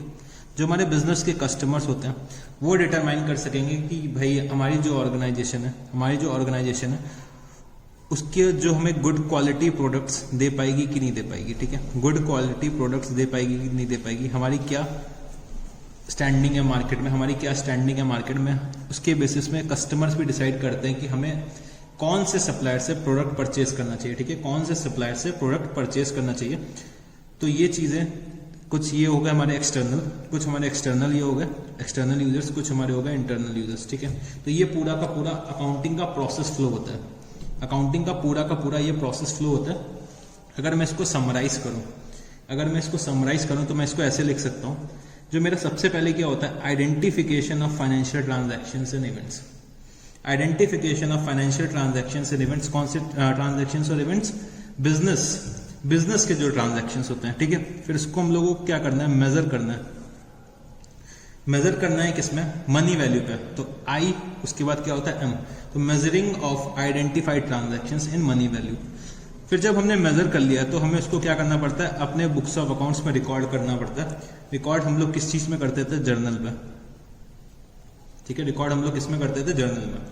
फिर हमें क्या करना होता है, उसे क्लासिफाई करना पड़ता है, तो उसको हम लोग किस में करते थे, अपने लेजर अकाउंट्स में, ठीक है, किस में करते थे, लेजर अकाउंट्स में। फिर हमें क्या करना होता है, क्लासिफाई करने के बाद अपने ट्रांजैक्शंस को समराइज करना होता है। तो समराइज हम लोग किस में करते थे, एक तो हमारा trial balance, profit and loss और बैलेंस शीट, ठीक है। इस फॉर्म में हम लोग क्या करते थे, समराइज करते थे। फिर हम लोग क्या करते थे, उसका एनालिसिस और इंटरप्रिटेशन करते थे। मतलब रिजल्ट्स निकालते थे और उसके बेसिस पे कुछ डिसीजंस एंड ऑल लेते थे, ठीक है। फिर हमें क्या करना होता था, अपने एनालिसिस और इंटरप्रिटेशन और अपने जो समराइज स्टेटमेंट्स होते थे वो हमें कम्युनिकेट करने होते थे। कम्युनिकेट किसको किसको करते थे, एक होता था हमारा इंटरनल यूजर्स और एक होते थे हमारे एक्सटर्नल यूजर्स, ठीक है। तो इन शॉर्ट हमने क्या करा, पूरा का पूरा प्रोसेस समझ लिया, ठीक है। अगर मैं इसको शॉर्ट फॉर्म में बोल दूं तो हम लोग इसको ऐसे याद कर सकते हैं, IMRC-SAC, ठीक है, IMRC-SAC, ठीक है। इसको हम लोग क्या बोल सकते हैं, अपना प्रोसेस या फिर characteristics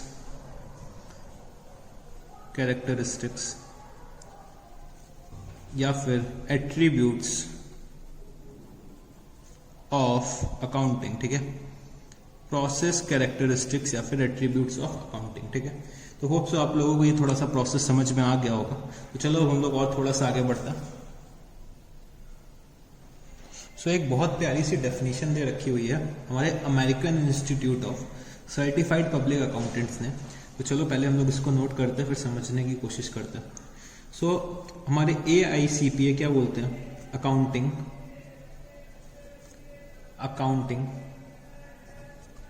is the art of recording, classifying and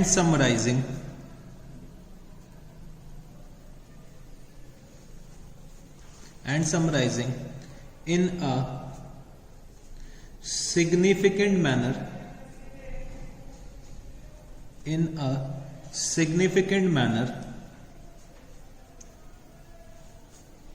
and in terms of money transactions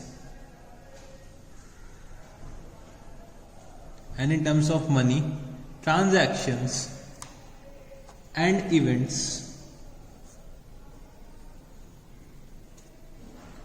which are in part at least of financial character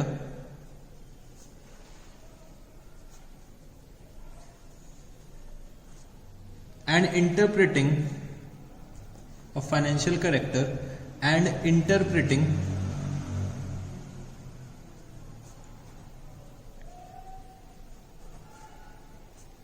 the results thereof. So sir क्या हमें इतनी लंबी डेफिनेशन याद करनी पड़ेगी? हाँ बच्चे, हाँ आपको ये डेफिनेशन याद करनी पड़ेगी।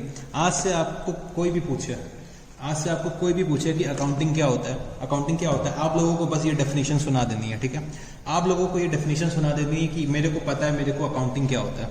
तो हमें क्या सुनाना है? Accounting is the art of recording, classifying and summarising in a significant manner and in terms of money transactions and events which are in part at least of financial character and interpreting the results thereof.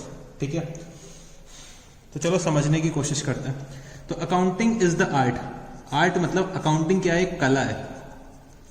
Accounting क्या है? एक कला है। Accounting is the art of recording. जैसे कि हम लोगों ने अभी पढ़ा था, हम लोग रिकॉर्ड करते हैं अपने ट्रांजैक्शंस को, फिर हम लोग क्या करते हैं? उसको क्लासीफाई करते हैं, उसको समराइज करते हैं, ठीक है? समराइज करते हैं, ठीक है? हमें क्या इंश्योर करना होता है? हमें क्या इंश्योर करना होता है?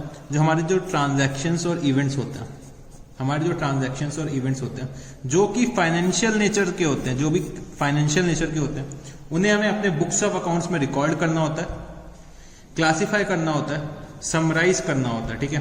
इन अ सिग्निफिकेंट मैनर, मतलब in a proper manner, in a proper manner हमें क्या करना पड़ता है? उनको अकाउंट फॉर करना पड़ता है और इंश्योर करना होता है कि वो हमारे क्या है? फाइनेंशियल कैरेक्टर के हैं, ठीक है? इन टर्म्स ऑफ मनी है, ठीक है? और अल्टीमेटली हमें क्या करना पड़ता है? इंटरप्रेट करना है रिजल्ट, ठीक है? तो यही चीजें हम लोगों ने क्या पढ़ी थी? प्रोसेस में पढ़ रखी थी। यही चीजें हम लोगों ने प्रोसेस में पढ़ रखी थी। अगर उस प्रोसेस से मैं इसमें आता हूं तो उसमें देखो सारे के सारे वर्ड्स कवर हो जा रहे हैं, ठीक है? तो हमारी क्या है? Accounting is the art of recording, classifying and summarising, ठीक है? In a significant manner and in terms of money transactions and events which are in part at least of financial character and interpreting the results thereof, ठीक है? Results हम लोग कहां से निकालते थे? एनालिसिस करके, ठीक है? एनालिसिस करके हम लोग कुछ रिजल्ट्स निकालते थे, ठीक है? तो वो सब चीजें, वही हमने जो प्रोसेस अभी पढ़ा, तो हमने प्रोसेस से डिटरमाइन करा, प्रोसेस से एक डेफिनेशन निकाली और इस डेफिनेशन को हमें क्या करना है? अब याद करना है, ठीक है? इस डेफिनेशन को हमें याद करना है। सर ये डेफिनेशन किसने लिखी है? ये डेफिनेशन किसने लिखी है? तो मैं आपको बता देता हूँ। ये डेफिनेशन लिखी गई है American institute of certified public accountant, American institute of certified public accountant, ठीक है? ये डेफिनेशन किसने लिखी है? American institute of certified public accountant ने, ठीक है? तो चलो इस डेफिनेशन को आप लोगों को क्या करना? याद करना। और आगे से अगर आपसे पूछ ले कोई कि अकाउंटिंग क्या होती है, अकाउंटिंग क्या होती है, मेरे को अकाउंटिंग बताओ, तो बता देना कि अकाउंटिंग की ये हमने आज अकाउंटिंग की डेफिनेशन पढ़ ली है और हम आपको बता सकते हैं कि अकाउंटिंग क्या होती है, ठीक है? उनको जाके आज सुना देना, ठीक है? मम्मी भी आपको पूछें कि आज आप लोग अकाउंट्स में क्या पढ़ के आए, तो बस यही डेफिनेशन सुना देना, ठीक है? चलो फिर अब हमें आगे और क्या पढ़ना होता है? अपने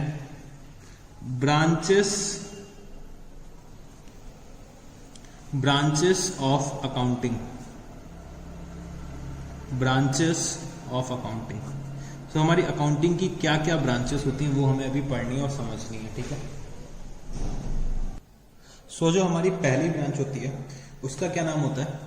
फाइनेंशियल अकाउंटिंग, ठीक है? फाइनेंशियल अकाउंटिंग,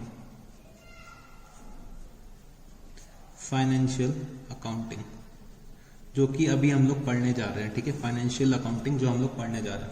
तो फाइनेंशियल अकाउंटिंग में हमें क्या करना होता है? जो भी हमारा बिजनेस है, जो भी हमारा बिजनेस है उसमें हमें क्या निकालना पड़ता है? बिजनेस का प्रॉफिट या लॉस, ठीक है? प्रॉफिट या लॉस बिजनेस का निकालना पड़ता है अपने हिस्टोरिकल ट्रांजैक्शंस के बेसिस पे, ठीक है? हिस्टोरिकल ट्रांजैक्शंस के बेसिस पे हमें क्या करना पड़ता है? अपना प्रॉफिट एंड लॉस निकालना होता है, ठीक है? मतलब हिस्टोरिकल ट्रांजैक्शंस का मतलब वो ट्रांजैक्शंस जो पास्ट में अकर हो चुके हैं, जो ट्रांजैक्शंस पास्ट में अकर हो चुके हैं उनके बेसिस में हमें क्या करना होता है, अपना प्रॉफिट और लॉस निकालना पड़ता है। ठीक है, प्रॉफिट और लॉस उनके बेसिस में निकालना होता है। ये सब चीजें हम लोग किस में पढ़ते हैं, फाइनेंशियल अकाउंटिंग में पढ़ते हैं। ठीक है, हम लोग अपने फाइनेंशियल अकाउंटिंग में पढ़ते हैं। नेक्स्ट हमारी जो होती है ब्रांच अकाउंटिंग की ब्रांचेस जो होती है हमारी कॉस्ट अकाउंटिंग। ठीक है, कॉस्ट अकाउंटिंग। तो कॉस्ट अकाउंटिंग के अंदर हम लोग क्या पढ़ते हैं कि लेट्स टेक जो हमारा कोई एक प्रोडक्ट है। ठीक है, जैसे कि मैं ये मोबाइल फोन बना रहा हूँ। ठीक है, ये मोबाइल फोन मैं बना रहा हूँ, ये मोबाइल फोन मैं जो बना रहा हूँ, इस मोबाइल फोन को बनाने में मैंने क्या कॉस्ट इनकर करी। ठीक है, क्या कॉस्ट इनकर करी, इसकी अकाउंटिंग हम लोग किसमें पढ़ते हैं, कॉस्ट अकाउंटिंग में पढ़ते हैं। ठीक है, क्या कॉस्ट इनकर करी, कॉस्ट इनकर टू मोबाइल, क्या कॉस्ट इनकर करी इस मोबाइल को बनाने में, इसकी अकाउंटिंग हम लोग कहां करते हैं, कॉस्ट अकाउंटिंग में करते हैं। ठीक है, कॉस्ट अकाउंटिंग में हम लोग फोकस क्या करते हैं, कॉस्ट रिडक्शन का। ठीक है, देखिए प्रॉफिट बढ़ाने के 2 तरीके होते हैं। देखो प्रॉफिट बढ़ाने के 2 तरीके होते हैं। प्रॉफिट जो हम लोग इंक्रीज करते हैं उसके 2 तरीके होते हैं। या तो हम लोग अपनी सेल्स बढ़ा लें तो ऑटोमेटिकली प्रॉफिट बढ़ेगा ही, या फिर हम लोग अपनी कॉस्ट कम कर लें तब भी मेरा प्रॉफिट बढ़ेगा। इसमें हम लोग मोर फोकस क्या करते हैं, कॉस्ट रिडक्शन हम लोग कैसे कर सकते हैं। तो हम लोग क्या करते हैं, सबसे पहले तो ये निकालते हैं कि कॉस्ट कितनी इनकर हो रही है, और उस कॉस्ट जो इनकर करी है उसमें कॉस्ट में कितना कंट्रोल कर सकते हैं, कितना कॉस्ट हम लोग ऐसा है जो हमारा अवॉइडेबल कॉस्ट है, कितनी कॉस्ट हम लोग अवॉइड कर सकते हैं। ठीक है, तो ये सब चीजें हम लोग किसमें पढ़ते हैं, कॉस्ट अकाउंटिंग में। ठीक है, तो ये जो कॉस्ट अकाउंटिंग है जो पूरा डिटेल में आप लोग सीए इंटरमीडिएट में एक सब्जेक्ट बन जाएगा। सीए इंटरमीडिएट में जब आप जाएंगे तो इसका एक अलग से सब्जेक्ट मिलेगा आपको सीए इंटरमीडिएट में। ठीक है, फिर जो हमारा आता है मैनेजमेंट अकाउंटिंग। ठीक है, मैनेजमेंट अकाउंटिंग। सो ये भी अगर आप लोग सीए इंटरमीडिएट में जब आप पहुंचेंगे तो ये भी एक अलग से सब्जेक्ट आपको मिलेगा। ठीक है, ये भी आपको एक अलग से सब्जेक्ट मिलेगा। तो इस सब्जेक्ट का बेसिकली मतलब क्या होता है, हेल्प्स द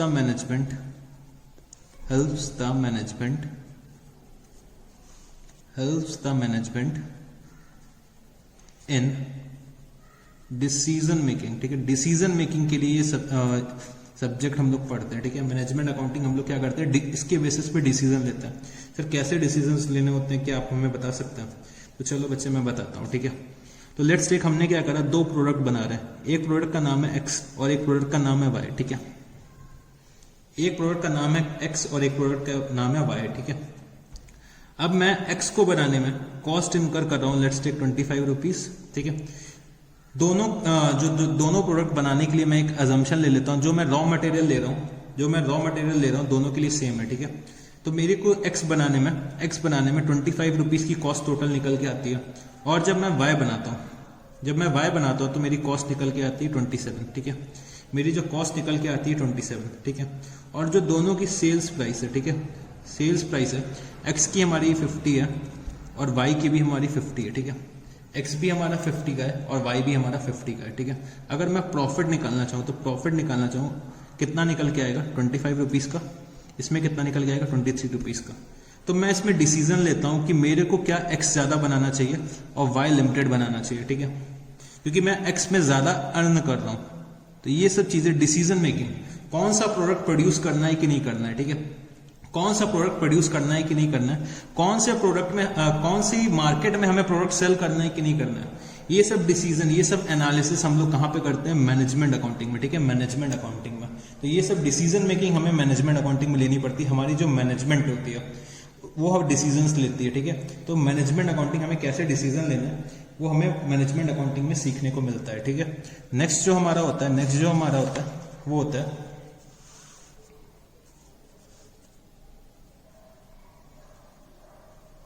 सोशल रिस्पॉन्सिबिलिटी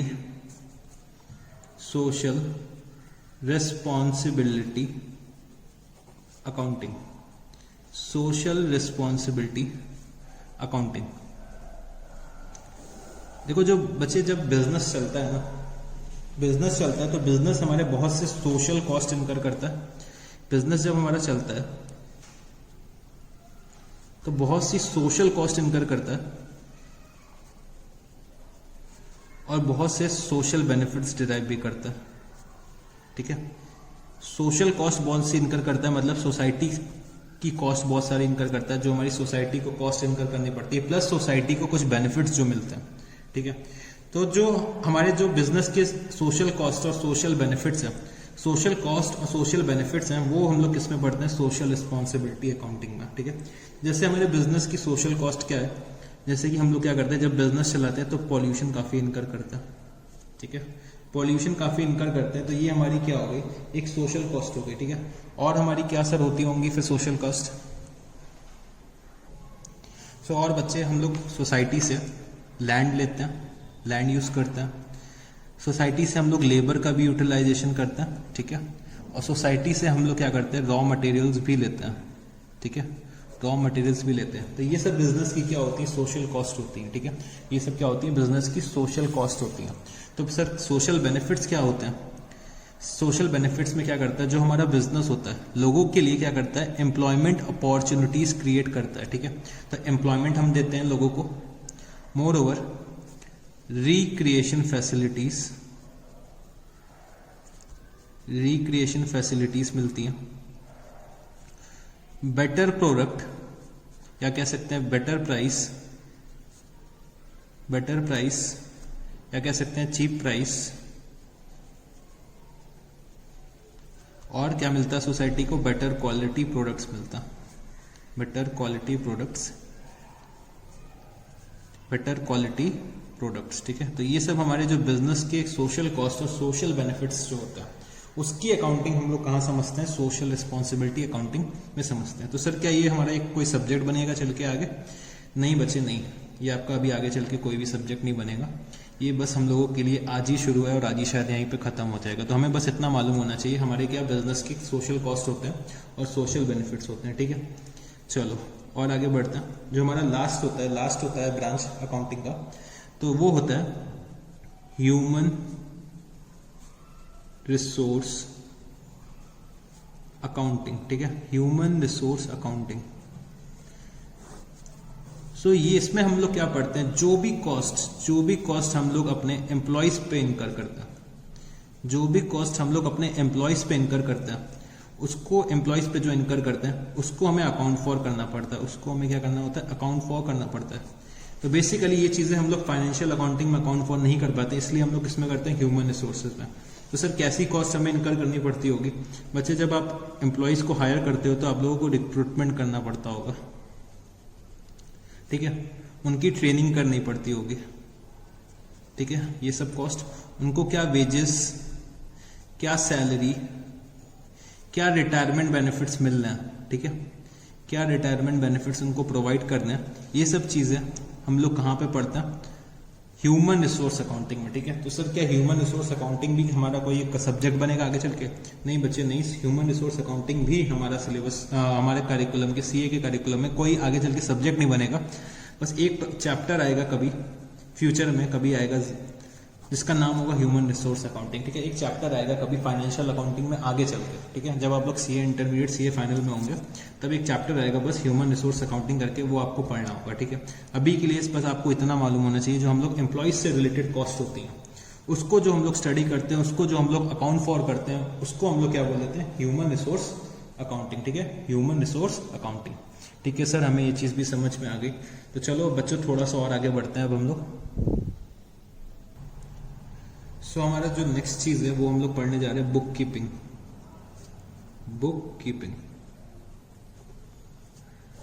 चलो बुक कीपिंग के बारे में पहले थोड़ा सा लिख लेता हूं। Book keeping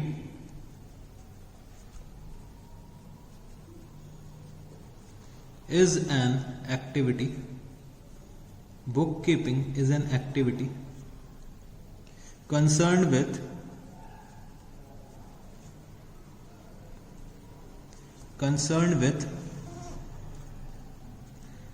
recording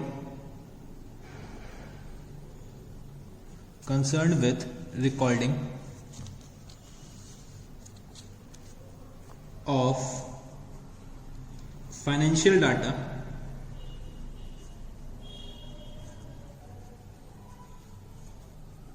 relating to business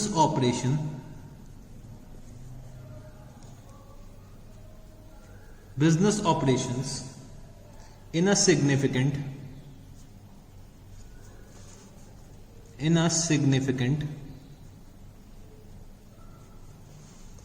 and orderly manner. ठीक है. Bookkeeping is an activity concerned with recording of financial data relating to business operations in a significant and orderly manner. ठीक है. It covers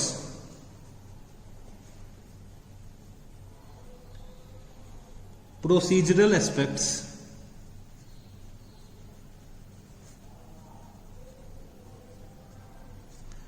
of accounting work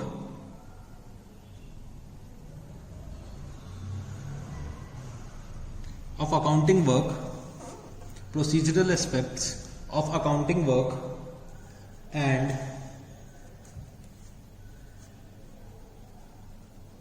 embrace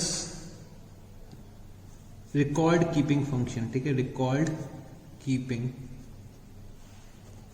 function and embrace record keeping function. ठीक है. तो book keeping क्या होता है? Book keeping का मतलब होता है हमें अपने क्या करना होता है, रिकॉर्ड्स को मेंटेन करना होता है. ठीक है. जो हमारे बिजनेस का जो ये मुनीम है, ठीक है, मुनीम का काम क्या है, जैसे ही कोई ट्रांजैक्शन अकर हुआ, ठीक है, कोई भी ट्रांजैक्शन अकर हुआ, उसको क्या करना है, अपने बुक्स ऑफ अकाउंट्स में रिकॉर्ड फॉर करना है. तो वो क्या करेगा, सबसे पहले वो अपने जर्नल में रिकॉर्ड फॉर करेगा, फिर उसको कहाँ ट्रांसफर कर देगा, लेजर्स में ट्रांसफर कर देगा. ठीक है. तो जो बुक कीपिंग का काम क्या होता है, हमें अपने अकाउंट्स को मेंटेन करना है, अपने बुक्स ऑफ अकाउंट्स को मेंटेन करना है, उसकी अकाउंटिंग करनी है, उसकी एंट्रीज करनी है. तो ये हमारे क्या होते हैं, ये जो हमारा जो मुनीम होता है वो हमारा कौन होता है, जूनियर लेवल स्टाफ होता है. ठीक है.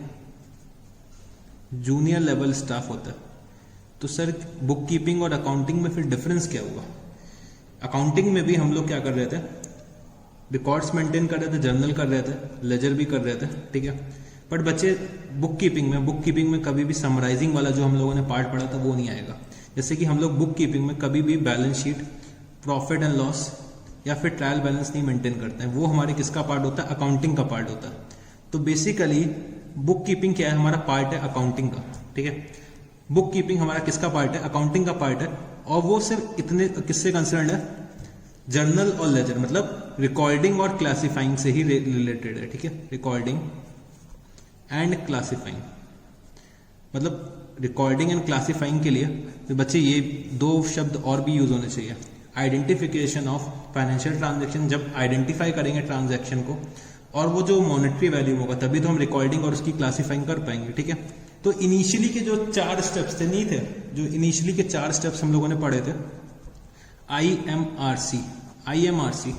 IMRC जो हम लोगों ने पढ़ा था वो हमारा क्या हो गया, बुक कीपिंग से कंसर्न हो गया. और जो हमारा अकाउंटिंग होता है वो क्या हो गया, IMRC SAC. ये पूरा क्या हो गया, अकाउंटिंग, पूरा अकाउंटिंग हो गया. ठीक है. तो बुक कीपिंग कौन करता है, जूनियर लेवल स्टाफ करता है. अकाउंटिंग कौन करता है, सीनियर लेवल स्टाफ करता है. जो हमारे बैलेंस शीट है, प्रॉफिट एंड लॉस है, ट्रायल बैलेंस है, वो हमारा सीनियर स्टाफ मेंटेन करता है. ठीक है. चलो तो फिर सर बुक कीपिंग और अकाउंटेंसी में और क्या क्या डिफरेंस होते हैं, तो वो हम लोग क्विकली लिख लेते हैं. बुक कीपिंग और अकाउंटिंग, बुक कीपिंग और अकाउंटिंग में बेसिकली क्या डिफरेंस होता है सर, ये बता दीजिए मेरे को. तो बुक कीपिंग में मैंने जैसे शॉर्टकट में बताया था, IMRC वाला जितना प्रोसेस होता है वो हम लोग किसमें करते हैं, बुक कीपिंग में.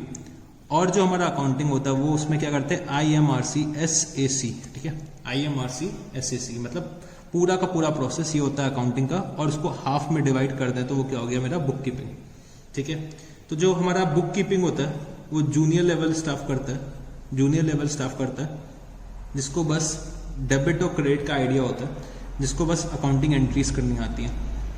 जो हमारा अकाउंटिंग है वो क्या करता है, कौन करता है, सीनियर स्टाफ करता है. ठीक है. जो हमारा अकाउंटिंग है वो कौन करता है, सीनियर स्टाफ करता है. ये हमारा क्या होता है, इट इज प्राइमरी स्टेज. ठीक है. It is primary stage. तो बुक कीपिंग क्या होता है, प्राइमरी स्टेज होता है, जो हमें जर्नल और लेजर बनाने पड़ता है. तो ये हमारा क्या हो जाएगा, accounting. It is secondary stage, it is secondary stage, ठीक है। बुक कीपिंग का जो काम क्या होता है, बुक कीपिंग का काम होता है रूटीन नेचर का, ठीक है। रोज ट्रांजैक्शंस होंगे, रोज हमें क्या करना पड़ेगा, अकाउंट फॉर करना पड़ेगा, तो हमारा रूटीन नेचर का काम होता है। वेयर एज अकाउंटिंग का काम क्या होता है, एनालिटिकल एंड डायनेमिक, ठीक है। Dynamic in the sense change होता रहता है सिचुएशन के अकॉर्डिंग, ठीक है। सिचुएशन के अकॉर्डिंग जो हमारा अकाउंटिंग का काम है वो क्या होता है, चेंज होता रहता है, ठीक है। चलो, बुक कीपिंग के लिए कोई भी स्पेशलाइज्ड स्किल्स नहीं चाहिए, तो no specialised skills. Various accounting करने के लिए हमें स्पेशलाइज्ड स्किल्स की जरूरत पड़ती है, ठीक है। स्पेशलाइज्ड स्किल्स की हमें जरूरत पड़ती है किसके लिए, अकाउंटिंग करने के लिए, ठीक है। So it constitutes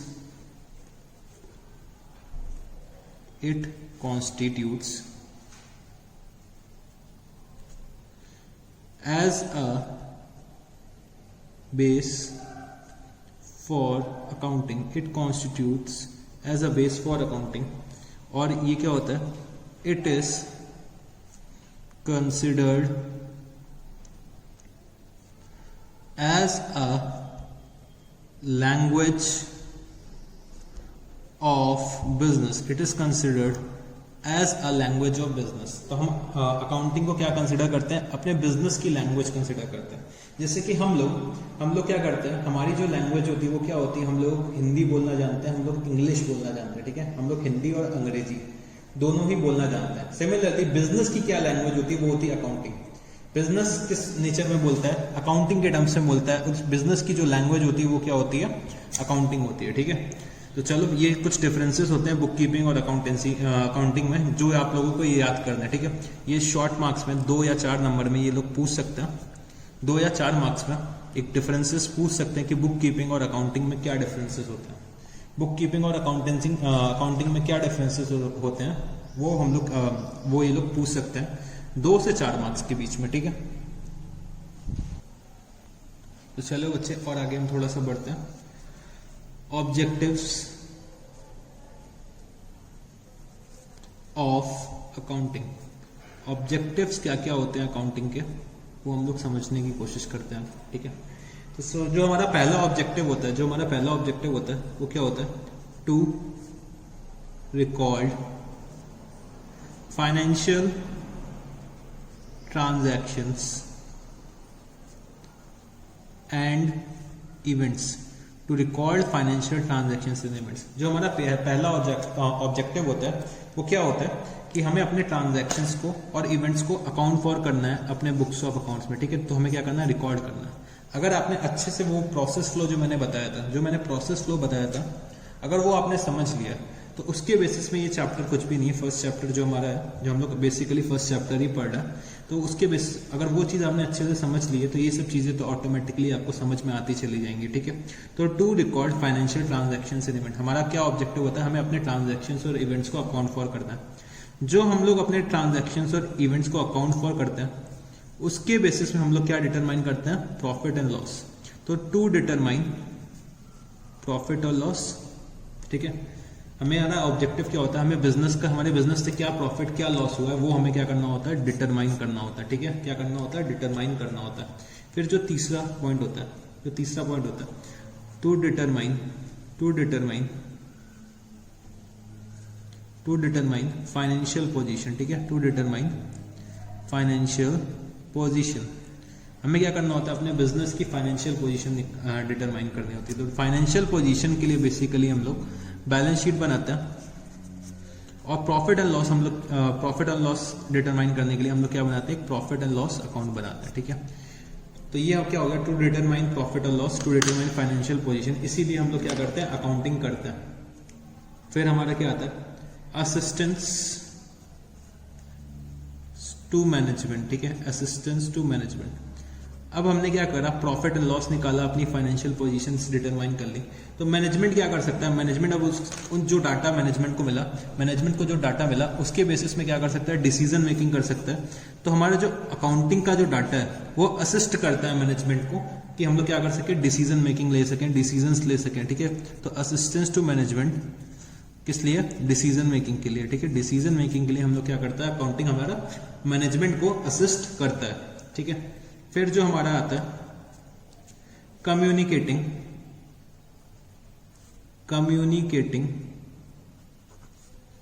accounting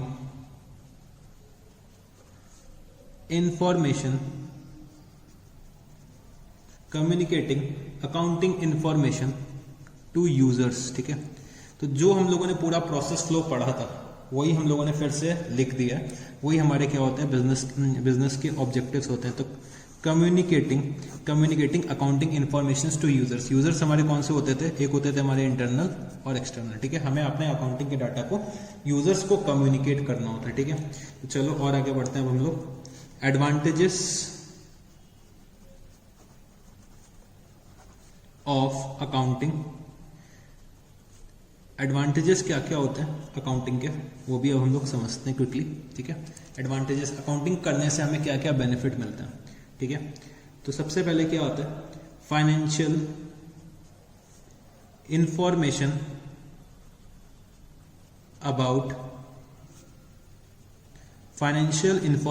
about business, ठीक है। हमें बिजनेस की अपने फाइनेंशियल इंफॉर्मेशन पता चलती है। फाइनेंशियल इंफॉर्मेशन हमें कैसे पता चलती है? हमें financial information balance sheet of profit and loss के थ्रू, ठीक है। Balance sheet of profit and loss के थ्रू, या फिर अगर हम लोग विद इन द एंटिटी है तो हम लोग क्या कर सकते हैं, लेजर अकाउंट्स के थ्रू भी देख सकते हैं इन्फॉर्मेशन, ट्रायल बैलेंस के थ्रू भी देख सकते हैं। तो हमें क्या मिलता है, बिजनेस की इंफॉर्मेशन मिलती है अगर हम लोग अकाउंटिंग करते हैं, ठीक है। तो फाइनेंशियल इंफॉर्मेशन अबाउट बिजनेस। फिर से एक और पॉइंट है, assistance to management. Same point ऊपर से फिर से हमें यही लिख दे रहा हूं, असिस्टेंस टू मैनेजमेंट। तो मैनेजमेंट को असिस्टेंस मिलती है किस लिए? डिसीजन मेकिंग के लिए, ठीक है। तीसरी चीज है क्या, रिप्लेसेस मेमोरी, ठीक है। अगर मैंने कोई ट्रांजैक्शन अपने बुक्स ऑफ अकाउंट में रिकॉर्ड फॉर कर लिया, ठीक है, अगर मैंने कोई ट्रांजैक्शन अपने बुक्स ऑफ अकाउंट्स में रिकॉर्ड फॉर कर लिया तो मेरे को उसको याद कर रखने की जरूरत नहीं है, ठीक है। कभी भी जब भी जरूरत पड़ेगी मैं क्या करूंगा, अपने जर्नल खोल लूंगा या फिर मैं अपने लेजर अकाउंट्स को ओपन करके मैं उस ट्रांजैक्शन को देख सकता हूँ। तो मेरे को क्या करना पड़ेगा, याद नहीं करना पड़ेगा। तो इसी वजह से क्या होता है, ह्यूमन मेमोरी में हमें रिमाइंड करने मतलब रिमेंबर करने के लिए जरूरत नहीं पड़ेगी, ठीक है। तो चलो अगला पॉइंट हमारा क्या, फैसिलिटेट्स कंपैरेटिव स्टडी। अगर हम लोग अकाउंटिंग करते हैं, ठीक है, अगर हम लोग अकाउंटिंग का डाटा मेंटेन करते हैं तो हम लोग क्या कर सकते हैं, कंपैरेटिव स्टडी कर सकते हैं। कंपैरेटिव स्टडी के लिए मैंने आपको दो चीजें बताई थी पहले, एक हम लोग इंट्रा फर्म कंपैरिजन कर सकते हैं और एक हम लोग क्या कर सकते हैं, इंटर फर्म कंपैरिजन कर सकते हैं, ठीक है। इंट्रा फर्म और इंटर फर्म कंपैरिजन कर सकते हैं। तो कंपैरेटिव स्टडी फैसिलिटेट्स करता है अकाउंटिंग। अगर हम लोग अकाउंटिंग करते हैं तो हम लोग क्या कर सकते हैं, अपने कंपैरिजंस कर सकते हैं, ठीक है। Facilitates loans. तो अकाउंटिंग के बेसिस में हम लोग क्या कर सकते हैं, अगर हम लोगों ने अकाउंटिंग का डाटा मेंटेन कर रखा है, proper balance sheet and profit and loss account maintain कर रखा है, तो हम लोग क्या कर सकते हैं, अपने बैलेंस शीट और प्रॉफिट एंड लॉस को सबमिट कर सकते हैं कहाँ पे, बैंक्स के पास। और उस बेसिस पे हम लोग क्या कर सकते हैं, बैंक से लोन ऑब्टेन कर सकते हैं, ठीक है। बैंक्स जब हमें लोन सैंक्शन करता है, ठीक है, बैंक से जब भी हम लोग लोन्स लेते हैं तो हमें क्या करना पड़ता है, अपनी बैलेंस शीट देनी पड़ती है, अपना प्रॉफिट एंड लॉस बिजनेस का देना पड़ता है, जिससे कि बैंक को पता चले कि हमारे बिजनेस में कितने एसेट्स हैं और क्या हमारी पास हमारी कैपेबिलिटी इतनी है कि अगर हमने बैंक से लोन लिया तो हम लोग बैंक के लोन को रीपे कर पाएंगे, या हमारी और साथ ही साथ बैंक हमसे क्या लेता है, हमारे इनकम टैक्स रिटर्न्स लेता है। इनकम टैक्स रिटर्न्स लेता है कि हमारी इनकम कितनी पर ईयर हो रही है, जिसके बेसिस पे बैंक डिटरमाइन कर सके कि वो हम लोग उसके लोन रीपे कर पाएंगे कि नहीं कर पाएंगे। तो इसीलिए लोन लेने के लिए हमें बैलेंस शीट और प्रॉफिट एंड लॉस की जरूरत पड़ती है। इसके लिए हमें क्या करना पड़ता है, अकाउंटिंग करनी पड़ती है, ठीक है। फिर हमारा क्या आता है, evidence in court of law. अगर कभी भी मेरा कोई डिस्प्यूट हो गया, ठीक है, अगर कभी भी मेरा कोई डिस्प्यूट हो गया और मैंने proper books of accounts maintain कर रखी है, ठीक है, जब हम लोग बुक्स ऑफ अकाउंट्स मेंटेन करते हैं, balance sheet of profit and loss account बनाते हैं, तो balance sheet of profit and loss account जब बनता है, ईयर एंड के बाद क्या करता है, एक सीए उस balance sheet of profit and loss में साइन कर देता है, साइन करके अपनी मोहर लगा देता है, ठीक है। साइन करके जो सीए है वो अपनी साइन करके मोहर लगा देता है, वो सर्टिफाई कर देता है कि बैलेंस शीट और प्रॉफिट एंड लॉस बिल्कुल एक्यूरेट है, ठीक है। जो अगर एक चार्टर्ड अकाउंटेंट बैलेंस शीट को सर्टिफाई कर रहा है तो वो हम लोग क्या कर सकते हैं, कोर्ट में प्रोड्यूस कर सकते हैं। इन केस अगर किसी से मेरा डिस्प्यूट हो गया, लेट्स टेक मेरा कोई डेटर या क्रेडिटर से डिस्प्यूट हो गया, ठीक है, मेरा डेटर है मतलब मेरा कस्टमर है, ठीक है, मेरा जो कस्टमर है उससे मेरे को 50,000 रुपीज लेने थे, ठीक है, 50,000 रुपीज लेने थे। अगर मैंने प्रॉपर अकाउंट्स मेंटेन कर रखा है, प्रॉपर अकाउंटिंग मेंटेन कर रखी है, तो मैं अपने बुक्स ऑफ अकाउंट्स को मैं क्या कर सकता हूँ, कोर्ट में प्रोड्यूस कर सकता हूँ और मैं ये प्रूफ कर सकता हूँ कि मेरे को 50,000 रुपीज एक्चुअली में रिसीव करना है, जबकि वो कुछ और क्लेम कर रहा होगा, ठीक है, हो सकता है वो कुछ और क्लेम कर रहा हो, तो हम अपने बुक्स ऑफ अकाउंट्स को कोर्ट में प्रोड्यूस कर सकते हैं एज एन एविडेंस, ठीक है। तो ये हमारे कुछ ऑब्जेक्टिव्स थे, कुछ हमारे ये एडवांटेजेस थे, ठीक है। ये हमारे कुछ ऑब्जेक्टिव्स थे, ये हमारे कुछ एडवांटेजेस थे, ठीक है। तो चलो अब कुछ लिमिटेशंस भी पढ़ लेते हैं, कुछ डिसएडवांटेजेस भी पढ़ लेते हैं। Limitations of accounting, limitations of accounting. तो सर हमारी कुछ लिमिटेशंस जो होती है अकाउंटिंग की वो भी हमें बता दीजिए, ठीक है। तो चलो मैं बता देता हूं आप लोगों को। अकाउंटिंग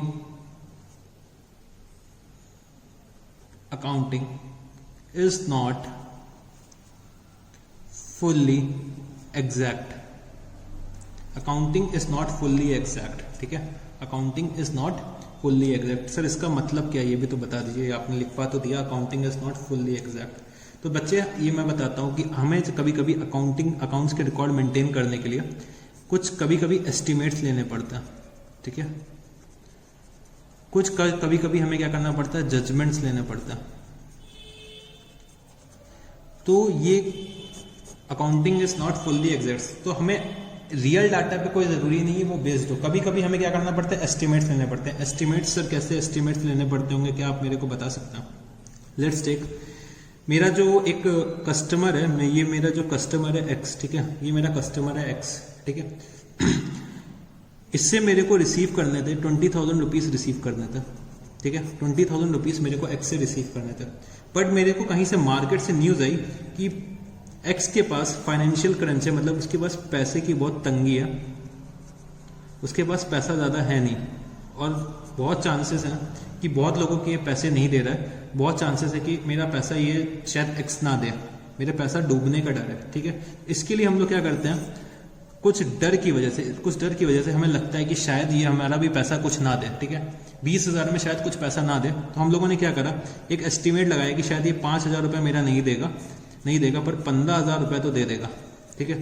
तो हम लोग क्या करते हैं, ये एस्टिमेट्स करते हैं अकाउंटिंग में। तो अकाउंटिंग पूरी तरह से एक्चुअल डाटा पे बेस्ड नहीं होती, कभी कभी हम लोगों को एस्टिमेट्स भी करने पड़ते हैं, ठीक है, एस्टिमेट्स भी करने पड़ता है, ठीक है। तो ये सब चीजें हमें क्या करना पड़ता है, accounting is not fully exact. फिर हम लोग आते हैं अगला पॉइंट जो हमारा होगा, अगला पॉइंट हमारा क्या होगा, it ignores price level changes, ठीक है, it ignores price level changes. Sir इसका क्या मतलब हुआ, इग्नोर्स प्राइस लेवल चेंजेस? तो बच्चे मैं आपको बताता हूं, जो भी हम लोग कोई भी हम लोग बिजनेस के लिए फर्नीचर या लैंड या बिल्डिंग खरीद के लाते हैं, ठीक है, फर्नीचर या फिर लैंड एंड बिल्डिंग, इसको बेसिकली हम लोग अकाउंटिंग टर्म्स में एसेट्स बोलते हैं, ठीक है, एसेट्स बोलते हैं। अभी आप लोग बच्चे नए हो इस सब्जेक्ट में, तो मैं आपको बता दूं कि जो फर्नीचर और लैंड एंड बिल्डिंग होते हैं वो हमारे क्या होते हैं, एसेट्स होते हैं, ठीक है। सर ये एसेट्स क्या होते हैं, अभी बच्चे अभी थमो थोड़ा सा, एसेट्स जब हमें समय आएगा तो वो भी मैं बता दूंगा एसेट्स क्या होता है। अभी के लिए मान लो कि फर्नीचर और लैंड एंड बिल्डिंग हमारे बिजनेस के एसेट्स होते हैं, ये हमारे क्या है, एक राइट होते हैं, ठीक है। और जो हम लोग फर्नीचर और लैंड एंड बिल्डिंग होते हैं वो हम लोग हमेशा अपने बिजनेस में हिस्टोरिकल कॉस्ट में दिखाते हैं। हिस्टोरिकल कॉस्ट, सर ये हिस्टोरिकल कॉस्ट क्या होती है? हिस्टोरिकल कॉस्ट वो कॉस्ट होती है जो हम लोग पास्ट में अकर कर चुके हैं, ठीक है। जैसे कि मैंने कोई फर्नीचर परचेज करा या लैंड एंड बिल्डिंग परचेज करी, फॉर एग्जांपल मैंने इसको परचेज करा 1 अप्रैल 2015 में, ठीक है, 1 अप्रैल 2015 में मैंने इसको परचेज कर रखा है, और इसको मैंने परचेज करा था 5 लाख रुपीस में, ठीक है, 5 लाख रुपीस में, ठीक है, 5 लाख रुपीस में परचेज करा था। और आज मेरा जो करंट ईयर चल रहा है 1 अप्रैल 2020 को, तभी भी मैं इसको 5 लाख रुपए में ही दिखा रहा हूं, ठीक है। क्या हमें इसका इन्फ्लेशन नहीं कंसिडर करना चाहिए? क्या हमें इसका इन्फ्लेशन नहीं कंसिडर करना चाहिए? एक्चुअली में अगर हम एक्चुअली में इसकी वैल्यू बहुत ज़्यादा इंक्रीज हो चुकी होगी। 5 लाख की बिल्डिंग हो सकता है बहुत ज़्यादा महंगी हो गई हो, 5 लाख की बिल्डिंग हो सकता है 15 लाख की हो गई, 20 लाख की हो गई, जो भी उसकी मार्केट वैल्यू चल रही होगी। बट हम लोग अपने अकाउंटिंग के बुक्स ऑफ अकाउंट में, मतलब हम लोग जब बुक्स ऑफ अकाउंट्स मेंटेन करते हैं, जब हम लोग बुक्स ऑफ अकाउंट्स मेंटेन करते हैं तो हम लोग ये प्राइस लेवल चेंजेस को इग्नोर कर देते हैं। जो हमारा इंक्रीज हो रहा है एसेट में या डिक्रीज इंक्रीज हो रहा है वो हम लोग क्या कर देते हैं, इग्नोर कर देते हैं। तो it ignores price level changes, ठीक है। फिर हमारा क्या आता है, तीसरा point, it ignores qualitative aspects, ठीक है। It ignores qualitative aspects. तो क्वालिटेटिव एस्पेक्ट्स का मतलब क्या हुआ सर? तो बेसिकली जो हमारे क्वालिटी होती है स्टाफ की, ठीक है, मैं एक छोटा सा एग्जांपल ही ले रहा हूँ। क्वालिटी ऑफ स्टाफ, जैसे कि मेरा स्टाफ बहुत अच्छा है, ठीक है, मेरा स्टाफ जो है, जो हमारे बिजनेस का स्टाफ है वो बहुत ही ज़्यादा एक्सपीरियंस्ड है, बहुत ही ज़्यादा क्या है, एक्सपीरियंस्ड है, ठीक है। मेरा स्टाफ बहुत एक्सपीरियंस्ड है और बहुत अच्छे से परफॉर्म करता है, हर चीज़ टाइम से करता है और बिल्कुल एफिशिएंट होता है, एफिशिएंट स्टाफ होता है, एफिशिएंसी के साथ काम करता है, ठीक है, एफिशिएंसी के साथ काम करता है। बट इस एफिशिएंसी को हम लोग क्या करते हैं, मॉनेटरी वैल्यूज में नोट डाउन नहीं कर सकते, इसलिए हम लोग बुक्स ऑफ अकाउंट्स में अकाउंट फॉर नहीं कर सकते, उनकी एफिशिएंसी को हम लोग क्वान्टिफाई नहीं कर सकते। नो डाउट हम लोग उनके काम के लिए हम उन्हें सैलरी और वेजेस पे करते हैं, हम लोग उन्हें सैलरी देते हैं, उनको कुछ वेजेस देते हैं, बट उनकी जो एफिशिएंसी को हम लोग अपने बुक्स ऑफ अकाउंट्स में नहीं कर सकते अकाउंट फॉर, ठीक है, बुक्स ऑफ अकाउंट में नहीं कर सकते अकाउंट फॉर, इसीलिए हम लोग क्या करते हैं, इग्नोर करते हैं क्वालिटेटिव एस्पेक्ट्स, ठीक है। तो ये भी हमारी क्या हो गई, लिमिटेशन है एक अकाउंटिंग की, ठीक है। चलो एक आखिरी पॉइंट जो हमारा विंडो ड्रेसिंग, ठीक है, विंडो ड्रेसिंग। विंडो ड्रेसिंग का मतलब क्या हुआ सर? हम लोग क्या कर सकते हैं, अपने अकाउंट्स को मैनिपुलेट कर सकते हैं, ठीक है, अकाउंटिंग को हम लोग क्या कर सकते हैं, मैनिपुलेट कर सकते हैं। मतलब सर मैनिपुलेट करने का मतलब हम लोग अननेसेसरी हायर सेल्स दिखा सकते हैं, हायर सेल्स दिखा सकते हैं और हायर सेल्स के बेसिस पे हायर प्रॉफिट दिखा सकते हैं, ठीक है, हायर सेल्स के बेसिस पे हायर प्रॉफिट दिखा सकते हैं। तो सर हम लोग सेल्स कैसे हायर दिखा सकते हैं जब हुई नहीं है? बच्चे सब होता है, रियल लाइफ में सब होता है, ठीक है। हम लोग प्रॉफिट्स बढ़ाने के लिए कभी कभी जब मेरे को बैंक से लोन लेना पड़ता है, तो हम लोग क्या करते हैं, अपनी सेल्स इंक्रीज कर देते हैं, अपनी सेल्स को इंक्रीज कर देते हैं, अननेसेसरी बिल्स क्रिएट करते हैं और हम लोग क्या करते हैं, सेल्स को क्रिएट करते हैं और प्रॉफिट्स इंक्रीज कर देते हैं। अगर मेरा प्रॉफिट इंक्रीज होगा तो मेरे इनकम इंक्रीज होगी तो मेरी क्या होगी, पेइंग कैपेबिलिटी बढ़ेगी, तो मेरे को ज़्यादा अमाउंट का लोन मिल जाएगा, तो ये सब चीज़ें हम लोग क्या करते हैं, अपने अकाउंट्स के रिकॉर्ड को मैनिपुलेट कर देते हैं, जिससे कि हम लोग क्या कर सके, बेनिफिट्स डिराइव कर सके, ठीक है। ऐसे बहुत से केसेस भी हो चुके हैं रियल लाइफ में, बहुत से केसेस हो चुके हैं जहाँ पे विंडो ड्रेसिंग हुई है, ठीक है। जैसे एक लेटेस्ट एग्जांपल अगर मैं लूँ तो मैं बोल सकता हूँ येस बैंक के बारे में आप लोगों ने सबने सुना होगा, तो उसके साथ भी विंडो ड्रेसिंग की गई है, ठीक है, विंडो ड्रेसिंग की गई है, ठीक है। तो बेसिकली ये लिमिटेशंस 4 थी, ठीक है, अकाउंटिंग की, जो हमें याद रखनी है, ठीक है, 4 लिमिटेशंस जो बेसिकली हमें याद रखनी है।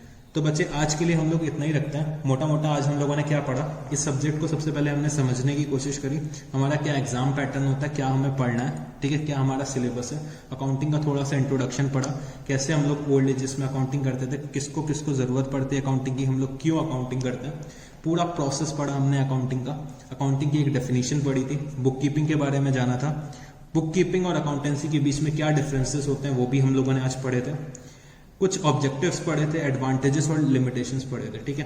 तो आज के लिए हम लोग इतना ही रखते हैं। आप लोगों को क्या इंश्योर करना है, जो मैंने आज पढ़ाया है, ठीक है, आज जो भी मैंने पढ़ाया उसको आप लोग एक बार फिर से गो थ्रू करेंगे, ठीक है। अभी आप लोगों को बुक से पढ़ने की जरूरत नहीं है, जब मैं बोलूंगा तब आपको बुक से पढ़ना होगा, ठीक है। तो अभी के लिए इतना ही रखते हैं, आज की क्लास के लिए इतना ही रखते हैं, ठीक है। चलो बच्चे, टाटा बाय बाय।